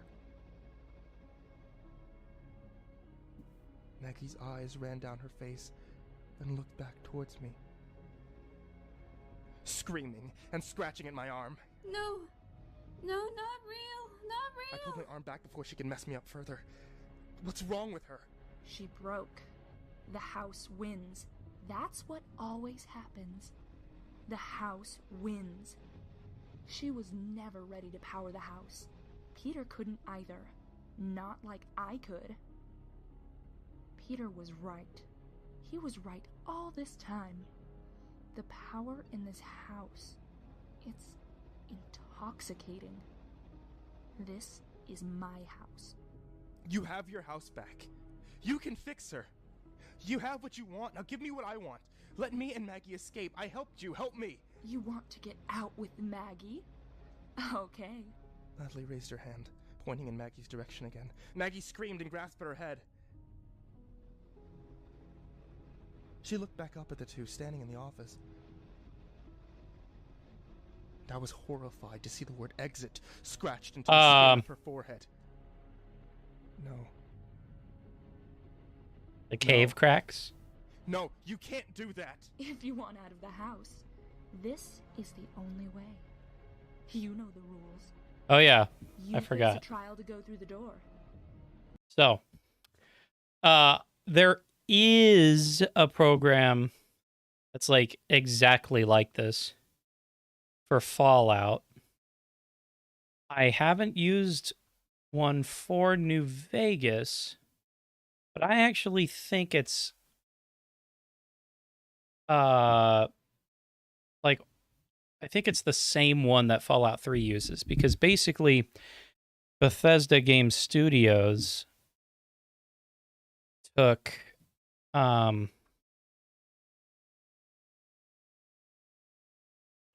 so basically Bethesda Game Studios took their engine, gave it to Obsidian, and said, "Here you go. Godspeed." And they gave them all the raw assets and everything, and they took Bethesda's game engine and made New Vegas with it. Oh, text. I see what you mean. On the way in, okay. Yeah, okay. I see what you mean. But yeah, basically, New Vegas was created, obviously, with the same exact engine as Fallout 3. So, if you load up the master files of Fallout New Vegas in the Fallout 3 engine, then I assume that's how you mod for Fallout New Vegas. However, the program I'm using for Skyrim is a little bit different. It's way more heavily updated. Now, with that in mind, there is, you see it says Creation Kit. Might be a little blurry for you because it's so small, but it says Creation Kit SSE, which stands for Skyrim Special Edition. There is a creation kit for this program, a creation kit for Fallout 4. That's pretty much this.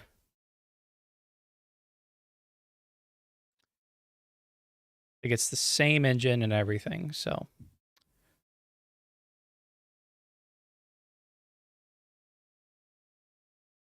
It was backwards, and now it's the correct way. So sorry, Maggie. I'm so sorry. You're doing the right thing, David. Okay.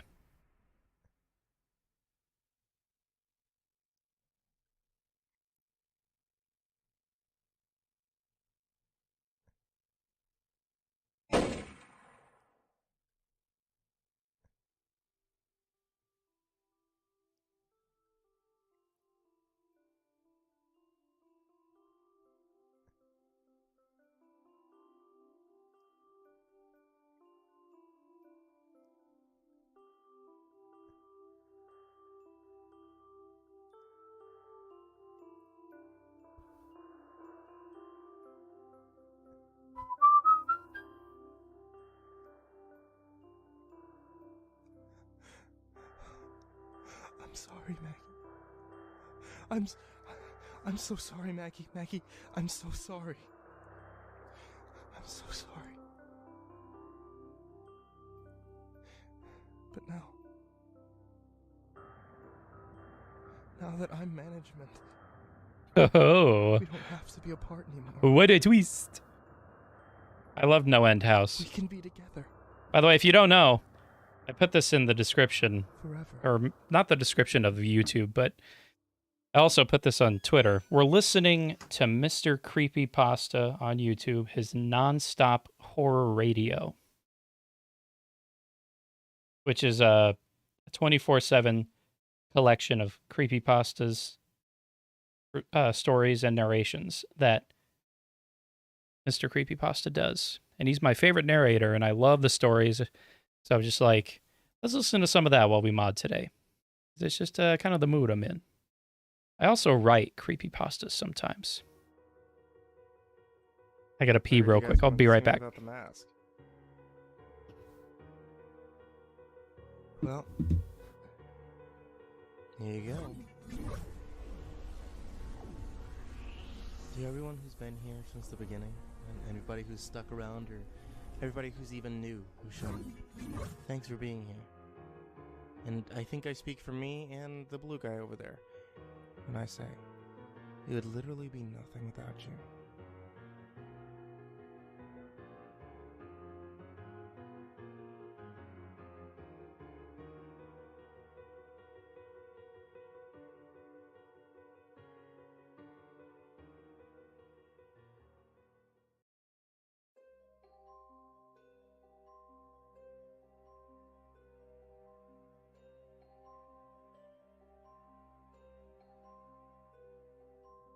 In the late 1800s, Thomas Otto and his family moved into a mansion at the corner of Easton and Simonson Street in Key West, Florida, now known as the Artist House. The Ottos were known to be stern with their servants, sometimes even mistreating them. It was the treatment of one such Haitian servant that provides a twist in this story. This woman was hired to take care of their son, Robert. One day, Mrs. Otto supposedly witnessed her practicing black magic in their backyard and fired her. Before she left, the woman gave Robert a lifelike doll which stood 3 feet tall and had buttons for eyes, human hair, believed to be Robert's, and was filled with straw. Dolls that resembled children were not unheard of at this time, but this one proved to be special. Robert named the doll after himself and often dressed it in his clothes. Robert the doll became his trustworthy companion. He took it with him on shopping trips into town. The doll had a seat at the dinner table where Robert would sneak it bites of food when his parents weren't looking. Robert would even be tucked into bed with the boy at night. Soon, this innocent relationship took a strange nature.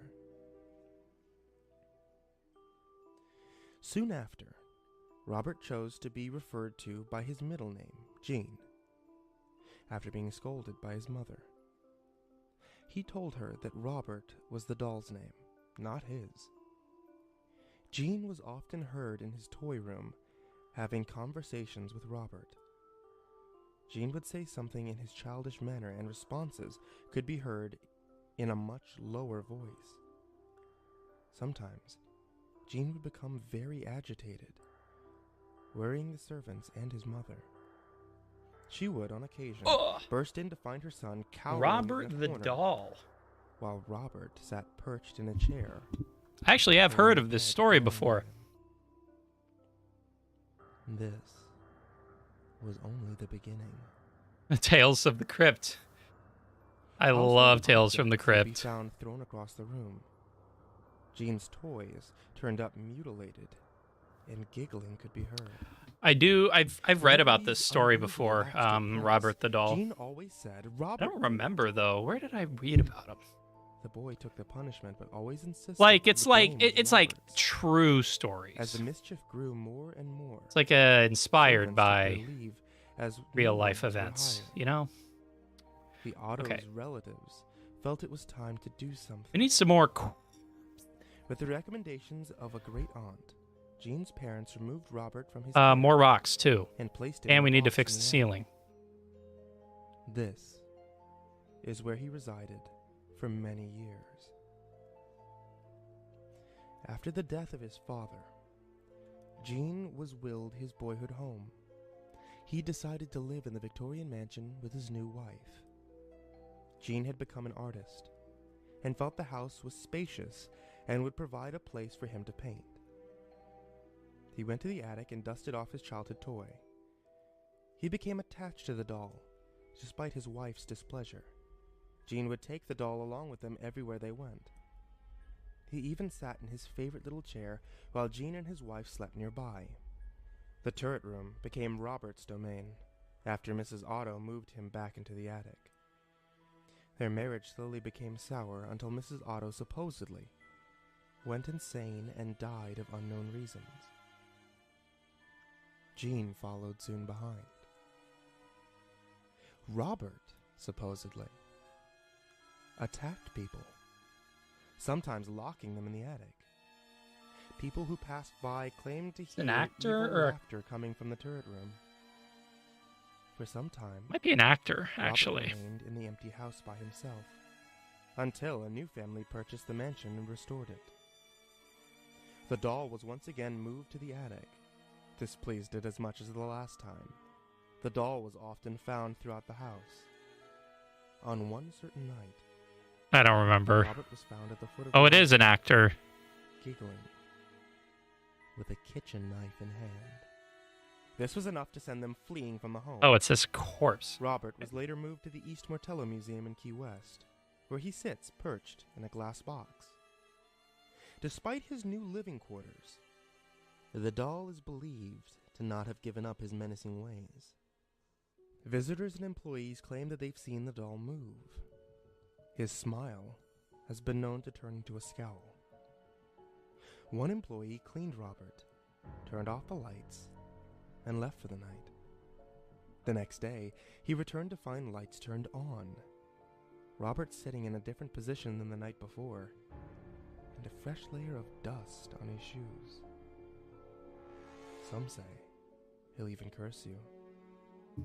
If you want to take a picture, Okay, bandit. you Let's must ask say dark elf politely. He'll tilt his head in permission. female. However, if he doesn't, Oh, wait, you no, take hold the on. picture Sorry. anyway, a curse will befall upon you and anyone who accompanied Duplicate. you into the museum. The same will happen if you make fun of him.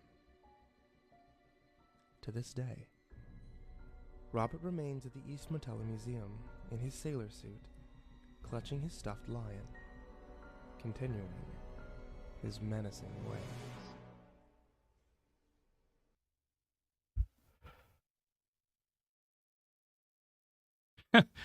Thanks, Father Elijah. Blank blue screen. This one is called. You know, one of the greatest fears that people have is a highly irrational fear. It's the fear of fuzz on an old television.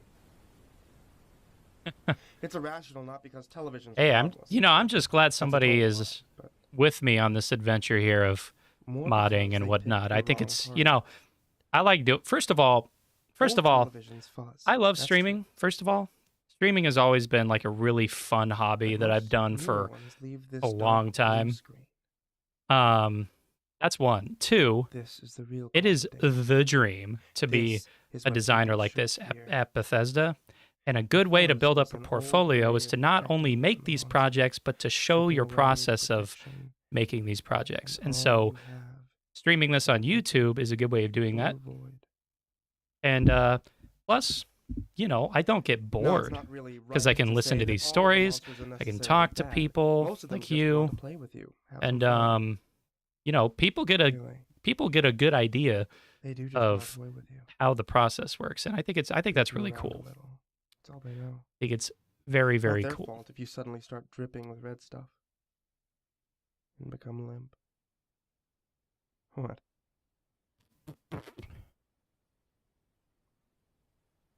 You want to know why you No. should trust me?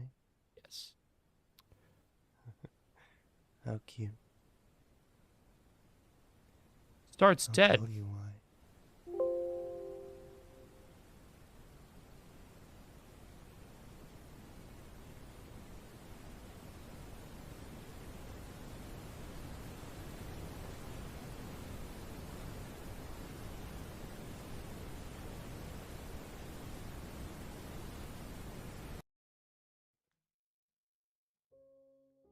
I don't know what that story was all about. What's this one? Consider this a warning. Ah, the In the Pastel event that Man, it ever Vincent comes V. to you during a Cava. moment of weakness Vincent as V. it did Cava me is all those years ago, one of the say best no to the pastel man. creepypasta writers out there. It doesn't matter how much you love the person that it promises to help. Nothing is worth what it wants in return. I tell you this in hopes that you don't make the same mistake that I did that cold winter night, kneeling beside my father's writhing body on the living room floor. It was 1997 when I first encountered the creature, and ever since, not a You know day what has this gone needs? by where its Hold awful on, I need to face hasn't move. altered my thoughts. I was a teenager then, You need to but I move. look at that evening as the night my childhood died, corrupted and violated You need to by move. a callous this. hell beast with pure blue skin. Even though it happened years ago, I still remember the events of that fateful first encounter vividly. I could tell you what my father and I were wearing, the toppings on the pizza that we were eating, even the score of the football game playing on the TV. It was around halftime when my father's speech started to become slurred, which I found odd since he had been nursing the same bottle of beer since kickoff. Stranger even, I had seen him drink a six-pack to himself in the past without even appearing tipsy, so I was having trouble understanding how a single drink could have such an effect on him.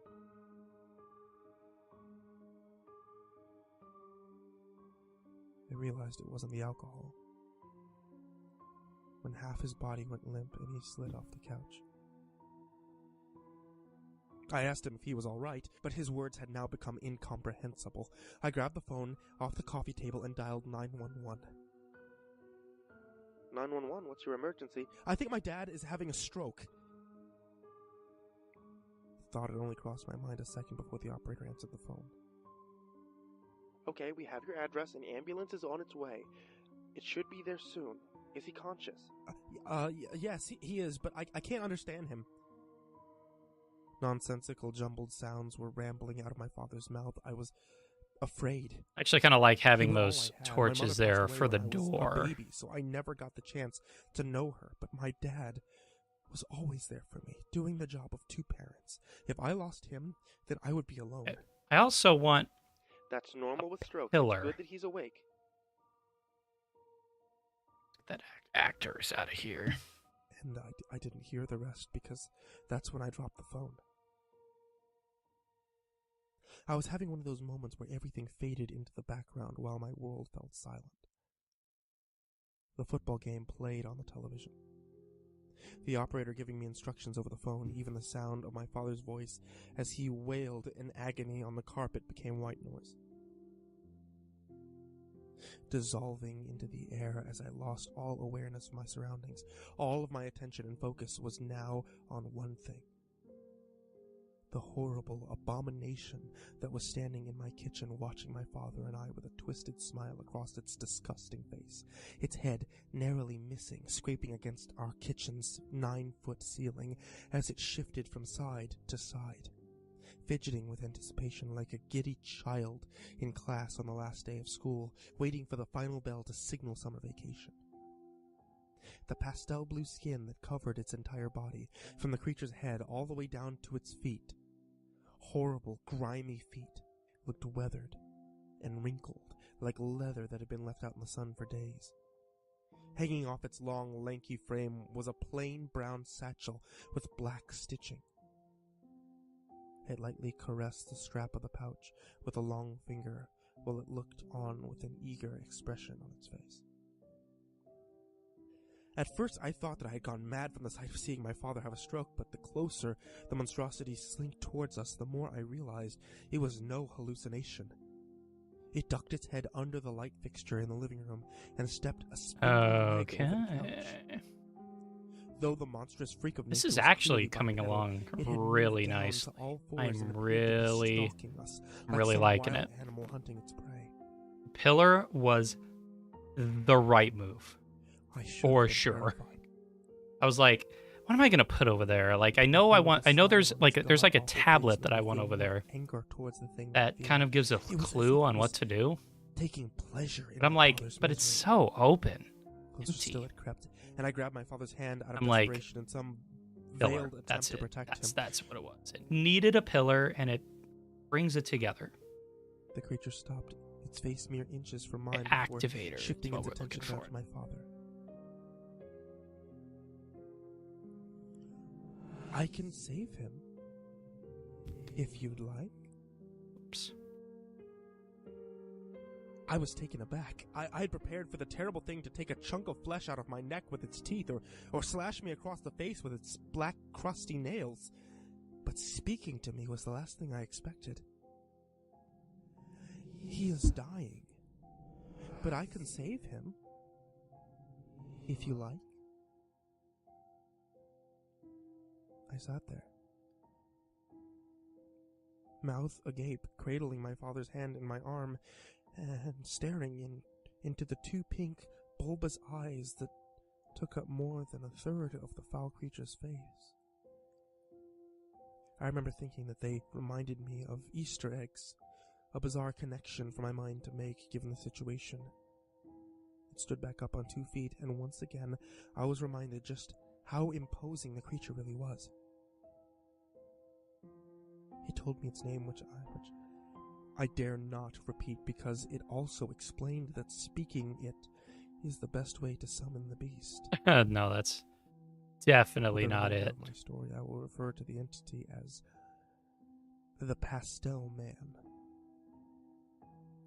Just a name I came up with due to the pigmentation of its skin and the light shade of pink that was the color of its eyes. It's definitely not it either. That, and for some reason, giving the creature a silly name always helped to make me feel less afraid of it. Not much less, though. Finally, my mind had recovered enough from shock to allow me to stutter out a few words. What do you mean you can save him? What I do is make deals, young man. Its voice was surprisingly angelic, like 1,000 choirs all singing in unison. If one were to close their eyes while the creature spoke to them, they might imagine that they were listening to a seraph, not the hideous monster that was... That's a little too... I could probably do something with a super mutant. However, its extraordinary voice only managed to make me feel more uneasy. It wasn't right. I could probably do so something with a super mutant or a death claw. That'd be cool. The pastel man gestured to its satchel. But unfortunately, the pillar's not transparent. Like it's technically made out of ice, but it's not like transparent ice. It's like dirty ice, kind of. That's a good idea though for something else. Everything try that sometime. For a reason. Even death. Its mischievous smile widened just a bit, as if the creature was getting to a punchline of a joke. It's true that I can save your father's life, but someone must die in his place. What the One shall die, so another may live. That's the deal. I clutched my chest. Not you. What would be the point? No, I'm giving you the option to choose the person who will be replacing your father this year. No. I was stunned by what I was hearing. Are you death? The pastel man threw its head back and let out a terrible howl. It was only later that I would come to realize that was how the wretched thing laughed. No. No. I'm clearly not the Grim Reaper, although you aren't the first person to ask me that. I'm not the devil either. Nor like we gotta find some way to make transparent ice work. I'm an independent contractor, shall we? 2 tiny holes that lied on the center of its face in the absence of a nose flared in satisfaction of its explanation. Can I choose anyone? Well, not anyone. That wouldn't be fun, would it? I could see a row of shark-like teeth behind its mouth as it separated its lips to speak. Your father's replacement must be someone else in your life. I'm not a murderer. My voice was tiny. It barely escaped my mouth. I looked back down to my father. He had lost consciousness and his skin was becoming pale. I don't think I could kill anyone, I know. You don't have to murder anyone, young man. The sly creature was moving into its That looks a final little pitch. more like it. All you have to do is tell me who it is you want dead, and I'll do the rest. Surely, there must be someone you wouldn't mind out of your life. A teacher, an ex-girlfriend, a rival at school, perhaps. There was. I had fantasies about it many times, but never in my wildest dreams would I have actually acted on it. Everyone has that person in their life who's toxic, someone who makes getting up in the morning more difficult, and I was certainly no exception. No. Walter Flanagan, I muttered under my breath. Who? Walter Flanagan. He's the guy at school who gave me this. I lifted my shirt and showed it the handprint-shaped bruise on my chest that Walter had given me during one of his infamous hazing sessions in the locker room earlier that week. He's been shoving me into lockers and beating me up since I was a freshman. The faculty doesn't do anything since he's the best football player in the history of our school. He's a 5-star recruit going to a huge college next year. ESPN even did a piece on him. The pastel man began to snicker to itself. It somehow widened its already enormous pink eyes even more, then crouched back down to get face to face with me again. What fun is being a king without serfs to torment, huh? I'm tired of being tormented, so just go kill him before I change my mind. The pastel man shot a massive hand out and wrapped its long fingers around my face. The grin that it was wearing since I first laid eyes on it had now been replaced by a scowl. You do not tell me what to do. Are we clear? I nodded sheepishly. The grip it had on my face was so tight, I understood then and there that if it wanted to, the creature could easily snap my neck or crush my skull like an egg. Good. Because it's not so simple, young man. There are steps that must be taken. Steps? No. Yes. A playful smirk once again returned to the pastel man's face. You will have to be present when this Walter Flanagan dies. In fact, I need you to summon me, or else I can't complete my end of the bargain. Get the boy alone and speak my name. You must watch him die by sunrise. Too big, way too big. Or else you will be violating the terms of our agreement. So, do we have a deal?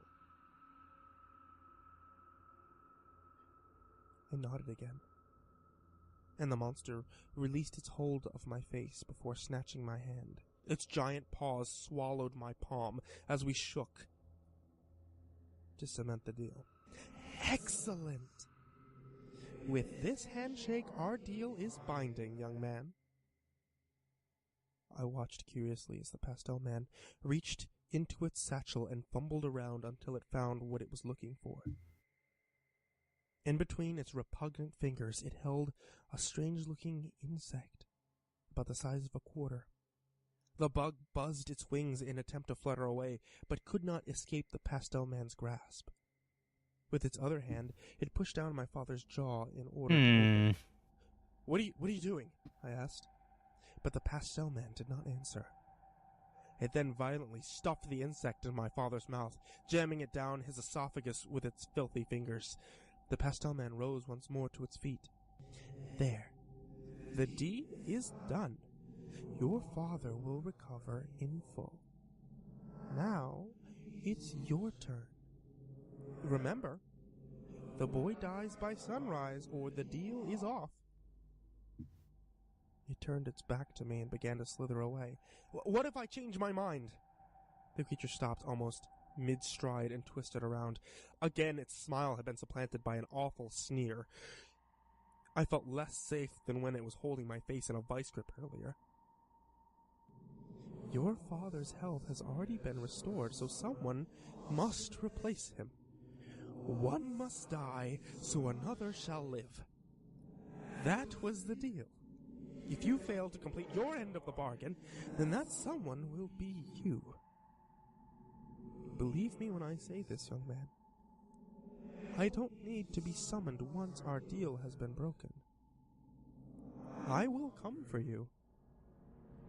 That is a promise. And when I do, you're going to wish you never crossed me. With that, it continued out the kitchen and through the back door. I chased after it, but by the time I got outside into the backyard, the thing had disappeared. It was then that I spotted the lights of the ambulance as it pulled across the street from my house. I flagged down the EMTs and led them to my father.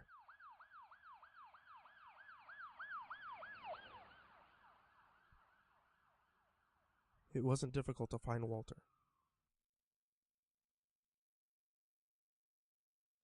I knew exactly where he was going to be, but I had completely lost track of time while waiting to hear from my father's doctors in the ICU. This looks I a had to lot hurry like to Eddie it. Gillen's house.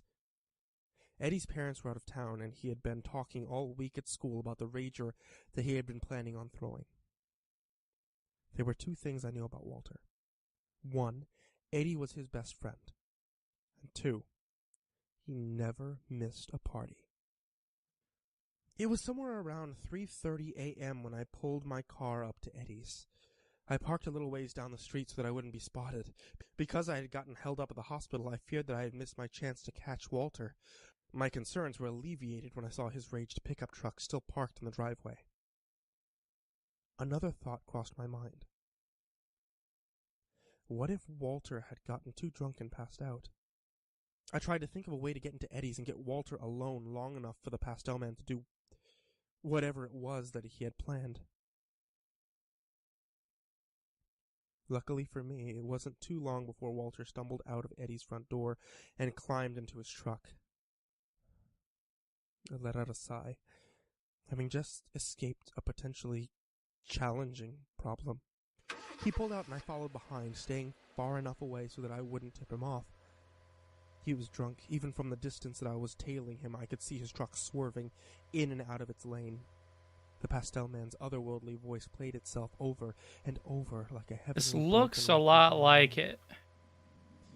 You must watch him die by sunrise. I wondered if I even had the courage to summon the creature again, ceiling. Seeing it once that night was traumatic enough. Could I really handle looking into its horrible face for a second time? And what about Walter? Even though he was a huge ass, he didn't deserve to die, and certainly not at the hands of that thing. It will kill you if you don't let it kill him. Just remember, you're doing this for Dad. I'm not sure if it was the little angel on my shoulder or the little devil that was whispering in my ear. I looked out my driver's side window. A pink ribbon lined the horizon. The very first signs of sunlight making its presence known in the dark evening sky. In a couple of hours, morning would arrive and I would be too late to complete my end of the bargain. I would see the pastel man again one way or another. Walter lived up in the foothills outside of town, where some of the wealthier people owned homes. I had been there once for a school project, one where I did all the work and he ended up taking the credit. We had come to a part of the road leading towards his house that cut through a wooded area. I knew that there would be no houses for a stretch. So I decided that was where I would make my move. I sped up until I was tailgating the truck, then started flashing my brights and honking my horn. I was preparing to rear-end him in order to get him to stop driving. But it didn't even take that to get the job done. He must have been panicking. His truck started to swerve violently across the street before running off the road, side-sweeping a tree, and coming to a complete stop.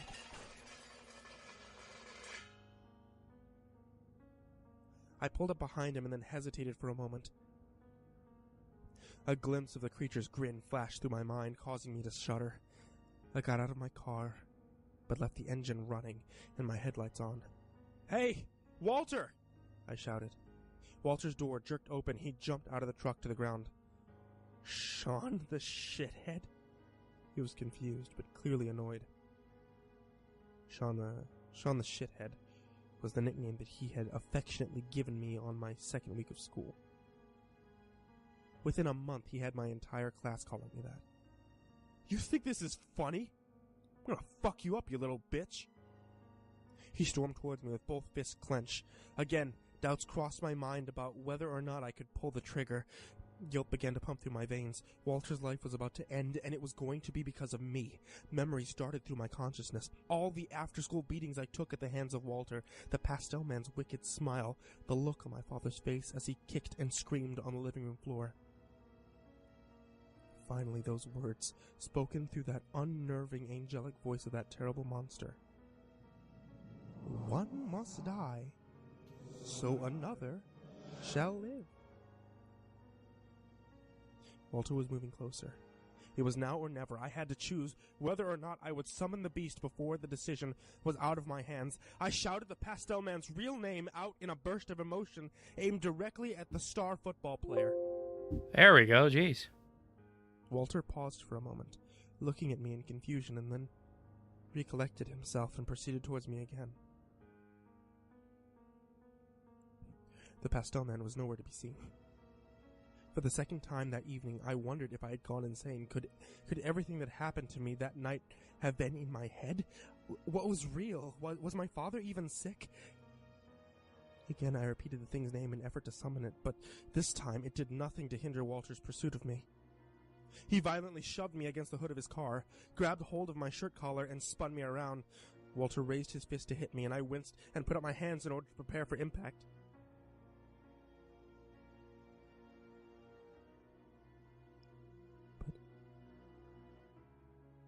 But he never struck me. It was only when I opened my eyes that I realized I wasn't crazy. Walter's face was white. His mouth hung open just as mine had when I first caught sight of the pastel man earlier that evening. I turned my head to see that unmistakable, long, lanky body slink out from the shadows and in front of my car's headlights.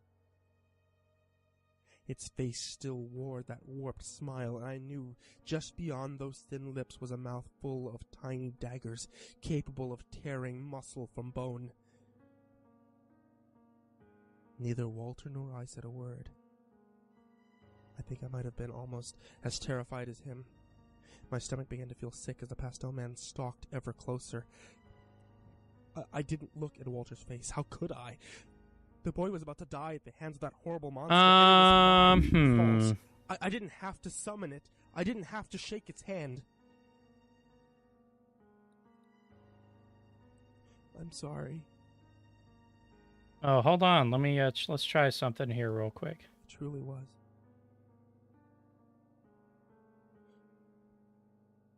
And I still am. I hadn't taken my eyes off the pastel man, but I think it had more to do Let's with try it not on being able to Discord look if you have Walter Discord. in the face than fear for my life. Walter said nothing. My car's headlights fell on the creature's face, and now we could. That's my Discord. Clearly. The pastel man's large pink eyes seemed to glow bright in the light of the headlamps. Walter let go of me and made a break for his truck, but the hellbeast pounced on him with a surprising amount of speed and agility that I had not yet seen it demonstrate. His screams were met with only apathy from the creature as it dug its filthy black fingernails into Walter's abdomen. I tried to look away, but the pastel man made sure I remembered our agreement. "You must watch, young man. Don't forget we had a deal." I forced myself to look back at the massacre. The creature's smile had mutated from mischievous to depraved. It looked as if it was deriving some sort of sick sexual pleasure out of the torture that it was putting Walter through. Deeper still, it burrowed its long, bony fingers into Walter's stomach, and with a jerk, the heinous thing yanked out a handful of his intestines and dragged them across the ground as it approached me, flaring those holes on its face that filled in for a nose and clearly pleased with its handiwork. It's over then? I'm not sure if I was asking or begging the creature as the two of us faced each other in the empty street that night. The pastel man threw his head back and once again let out a revolting howl.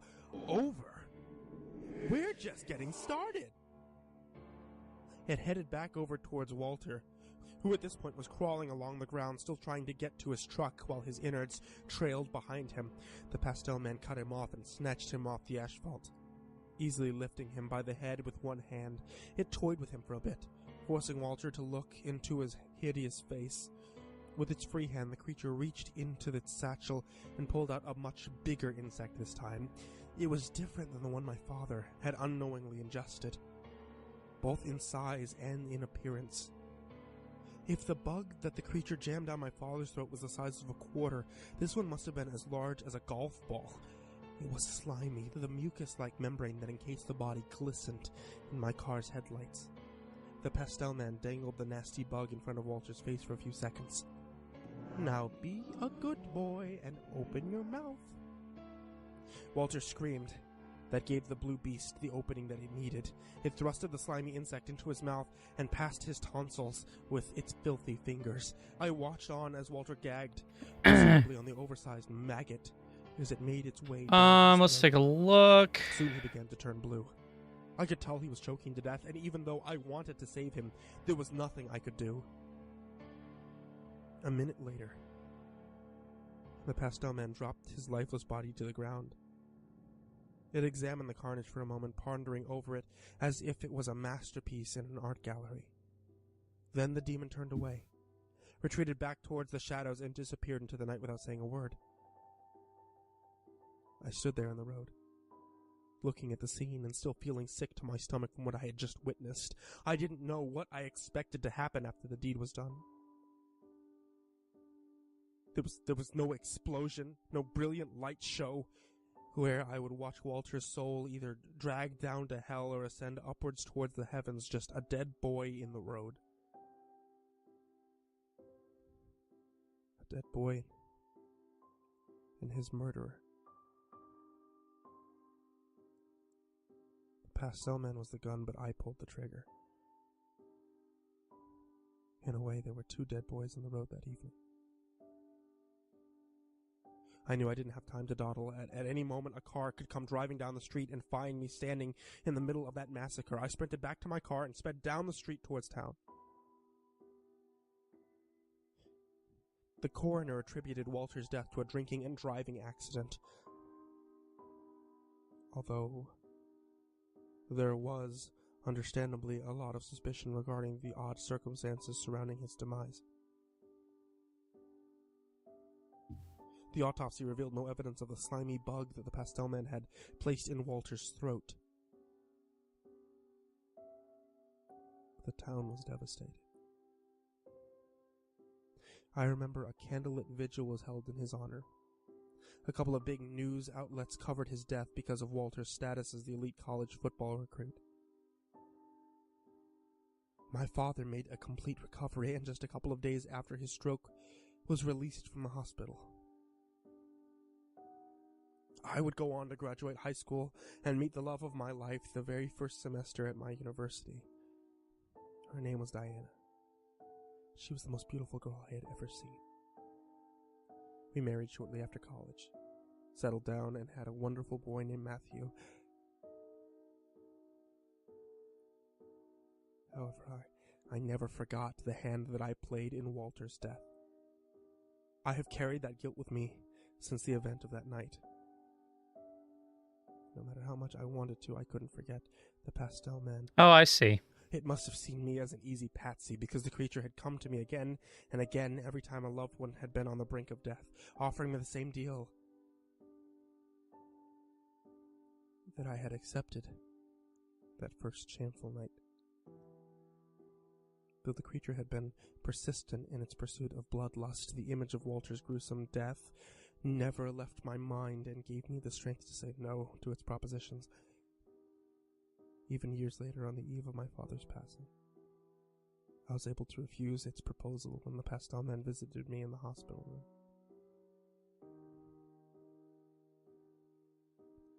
I've been cursed to have my soul tested till the day that I die by the pastel man. A test that for years I was able to persevere through, until one evening where my life began crumbling down and once more the creature took advantage of me in a moment of weakness. Diana and Matthew were on their way back from the airport after visiting my in-laws. I was swamped at work and had to pull an all-nighter in order to finish a project by its deadline, so my wife hailed a taxi rather than asking me to pick them up.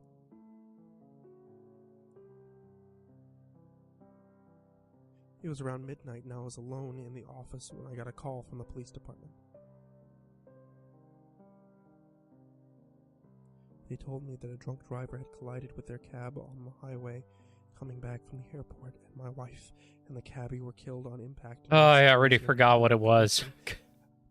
I sat there at my desk, unable to move or formulate a coherent thought. It was then that I realized that I wasn't by myself in the office anymore. Perched atop my boss's desk was the pastel man. That abhorrent smile still painted across its nasty, wrinkled face. It didn't need to make an offer. This, I believe, the creature already knew. Can you save them? Yes. And no. What do you mean? Just spit it out.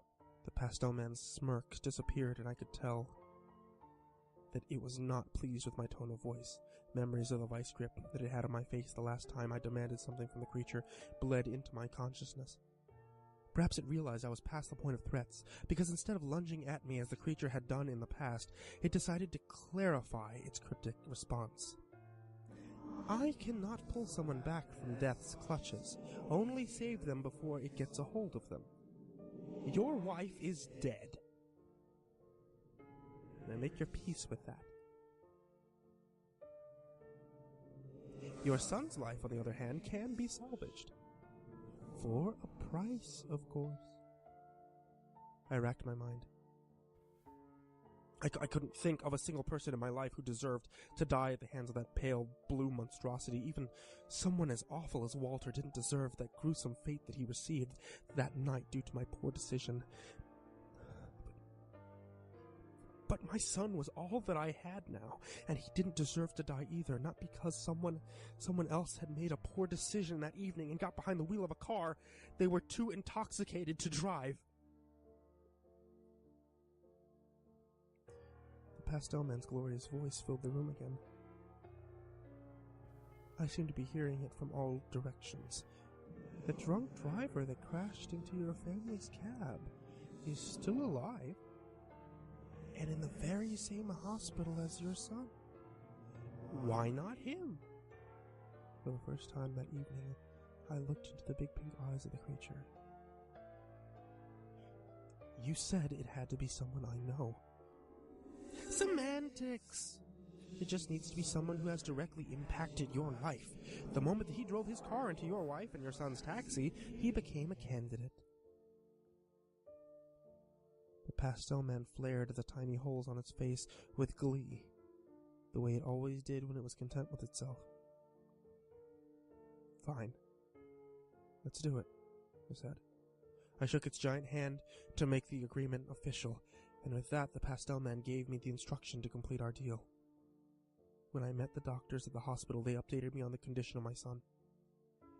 We've done all we can, but he's a fighter. The doctors feigned optimism, but I could see in their eyes they didn't expect him to make it through the night.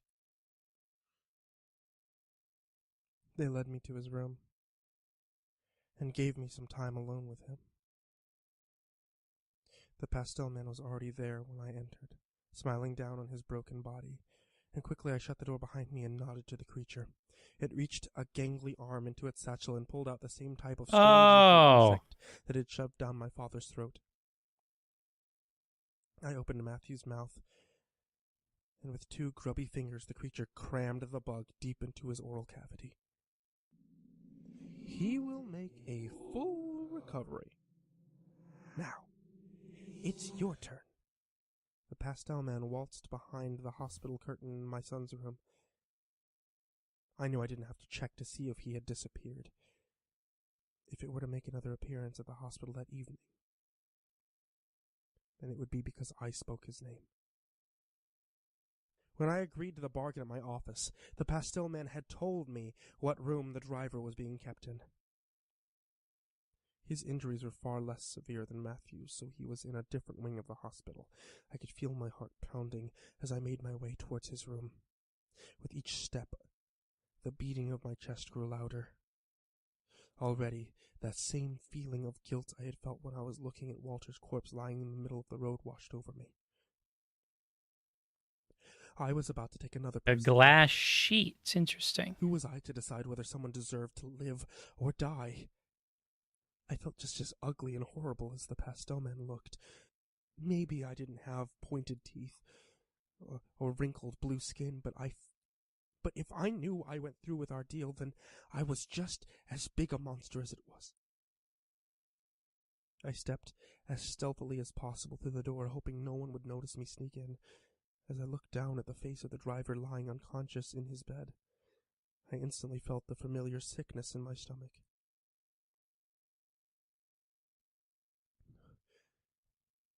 He was a boy. No older than Walter the night the pastel man and myself unfairly snuffed out his life before it truly had a chance to shine. Walter could have become someone different when he matured.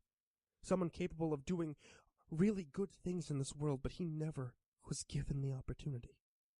This driver was just a stupid teenager who made a mistake. One that he'd never get the chance to atone for.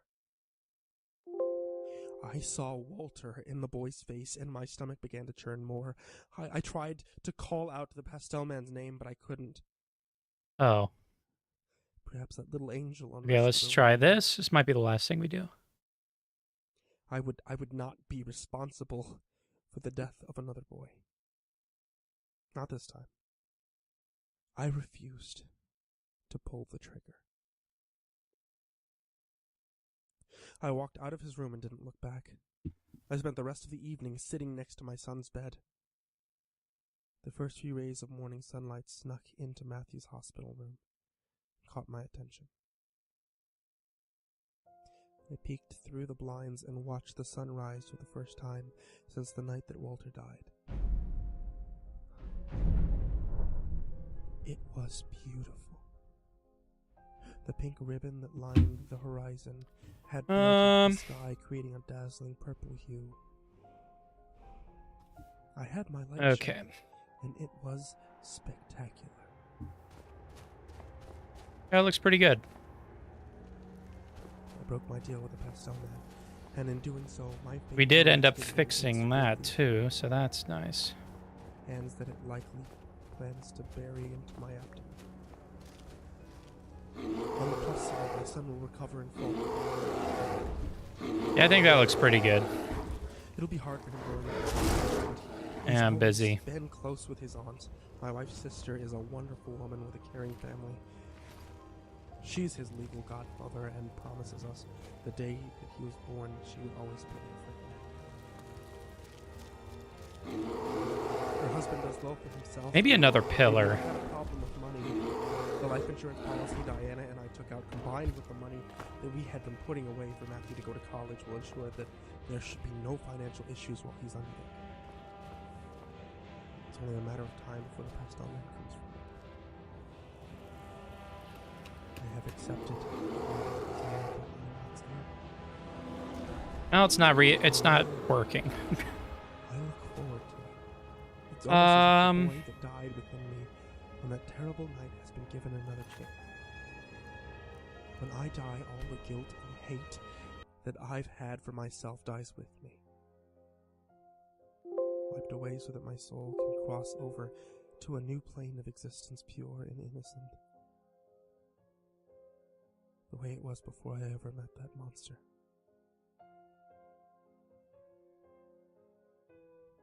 One must die, so another shall live.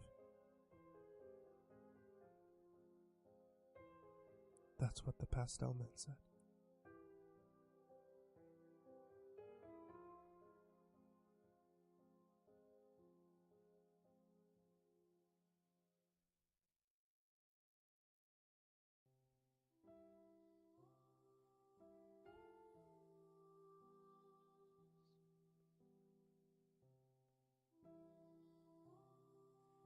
When I was around 22, I moved out of my parents' house.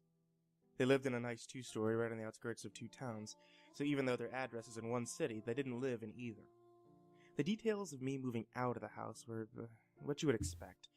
Time to get out on my own, disagreements over personal life choices, things like that. My very first apartment was a small one-bedroom, one-bath apartment that made up about half the basement of a house further into the town, on a road directly off the highway, next to a BP and AutoZone. And even though it was a dead end that seemed a bit off the beaten path considering the rather bohemian nature of the neighborhood's aesthetic, it was by no means isolated. The guy who lived upstairs was the landlord's son, and the landlord was my mother's boss. He knew me from church and gave me an outstanding deal. All the stars aligned for me to get this place, from the deal to the convenient location. And I was super hyped to finally have a place of my own. For someone who paid the regular amount of monthly rent, the place left something to be desired. The ceiling tiles had cracks, the old and decrepit lighting would only occasionally work.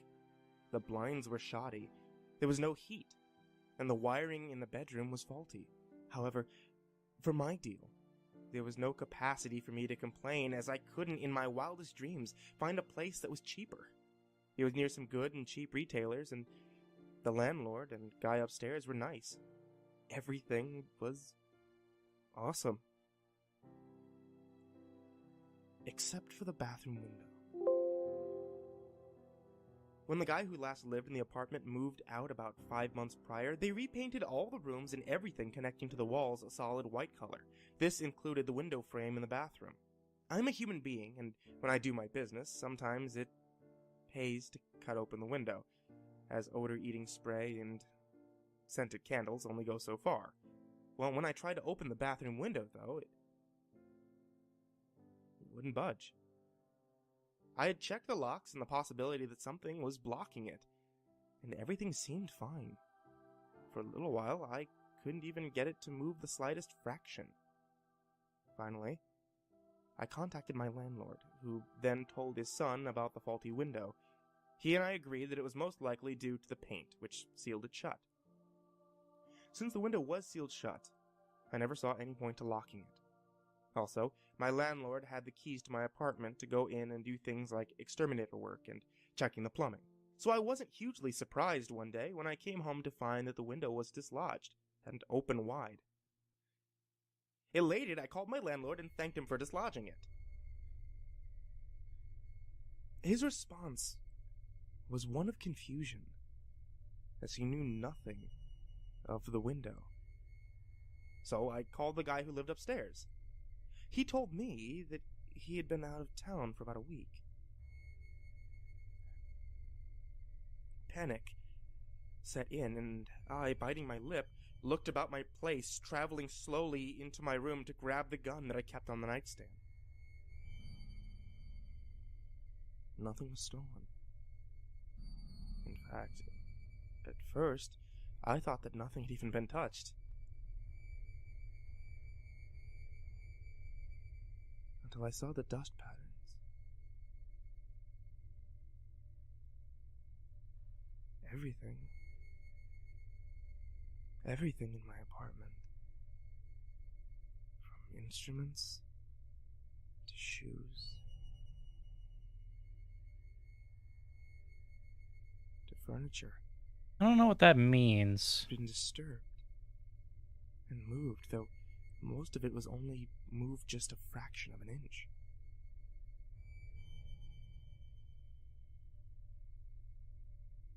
I lived in that apartment for another full year after that. Since it had been dislodged, the window in the Done bathroom could be labyrinthian opened, but I never maze opened or tablet. left it, or any other window. Unlocked. Again.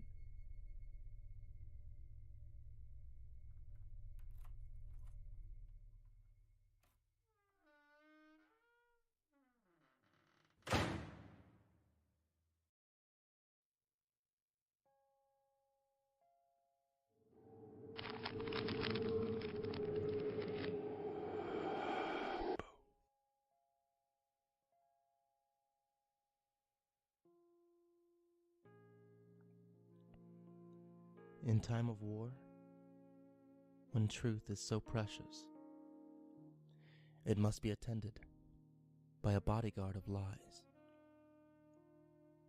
Winston Churchill. War often brings mysteries at its conclusion. Most of Let's these give us being one last attributed to shot. the If it doesn't so-called work, we'll have fog to of figure out war, scripting later. when propaganda and truth clash over what happened, what might have happened, and what never did. Confusion reigns supreme on the battlefield. And once the last bullet fired, the last bomb dropped, there are always questions. Questions which very often have no answer. This is the story of one such question. And while it may have an answer, it's not the answer that everyone would like to admit. For doing so would point to something more, something greater, something darker out there. Something that, if possible, was worse than anything the Nazis could have ever done to mankind. World War II is no stranger to mystery. With much Valkyrie's an left interesting unknown at the end. story. It's almost Much of like the a questions ghost being train. simply why, only to be answered with the hollow, I was only following orders. However, beyond these criminals, those men who face the gods for their crimes, this is the tale of one of those, written by her Gunther Voss. Her Voss was, Yeah, it by doesn't seem all to be accounts, working. a well-published author on the subject Well, of the war. We'll figure it In out particular, the secret a weapons different of the day. Nazis. Voss's novels, of which he produced no less than 6, covered every aspect of the war, from the testing of the rockets at Peenemünde, right down to the secret occult practices of Himmler. There wasn't a single subject Oh, I that see. Voss avoided, not a single subject that he didn't chime in on. How Voss came to know what he did caused many to question his validity. Yet time and time again, with each novel that was produced, he provided information that, though it was far-fetched, Interesting. would prove true. Voss refused We'll have to see what we his can do. dying day to give up his sources, Yeah, I know, citing right? that if he told where he had obtained the information, people would be hurt. All right. Excuse me. Oh, wow. Excuse me. I am done for the night. We're not quite done cluttering this room. There's still some things I want to get in there and fix and make look better. But I did promise the lady that we were going to watch How to Train Your Dragon 2. Should be fun. But next time, this weekend probably, I would say a safe bet is Sunday.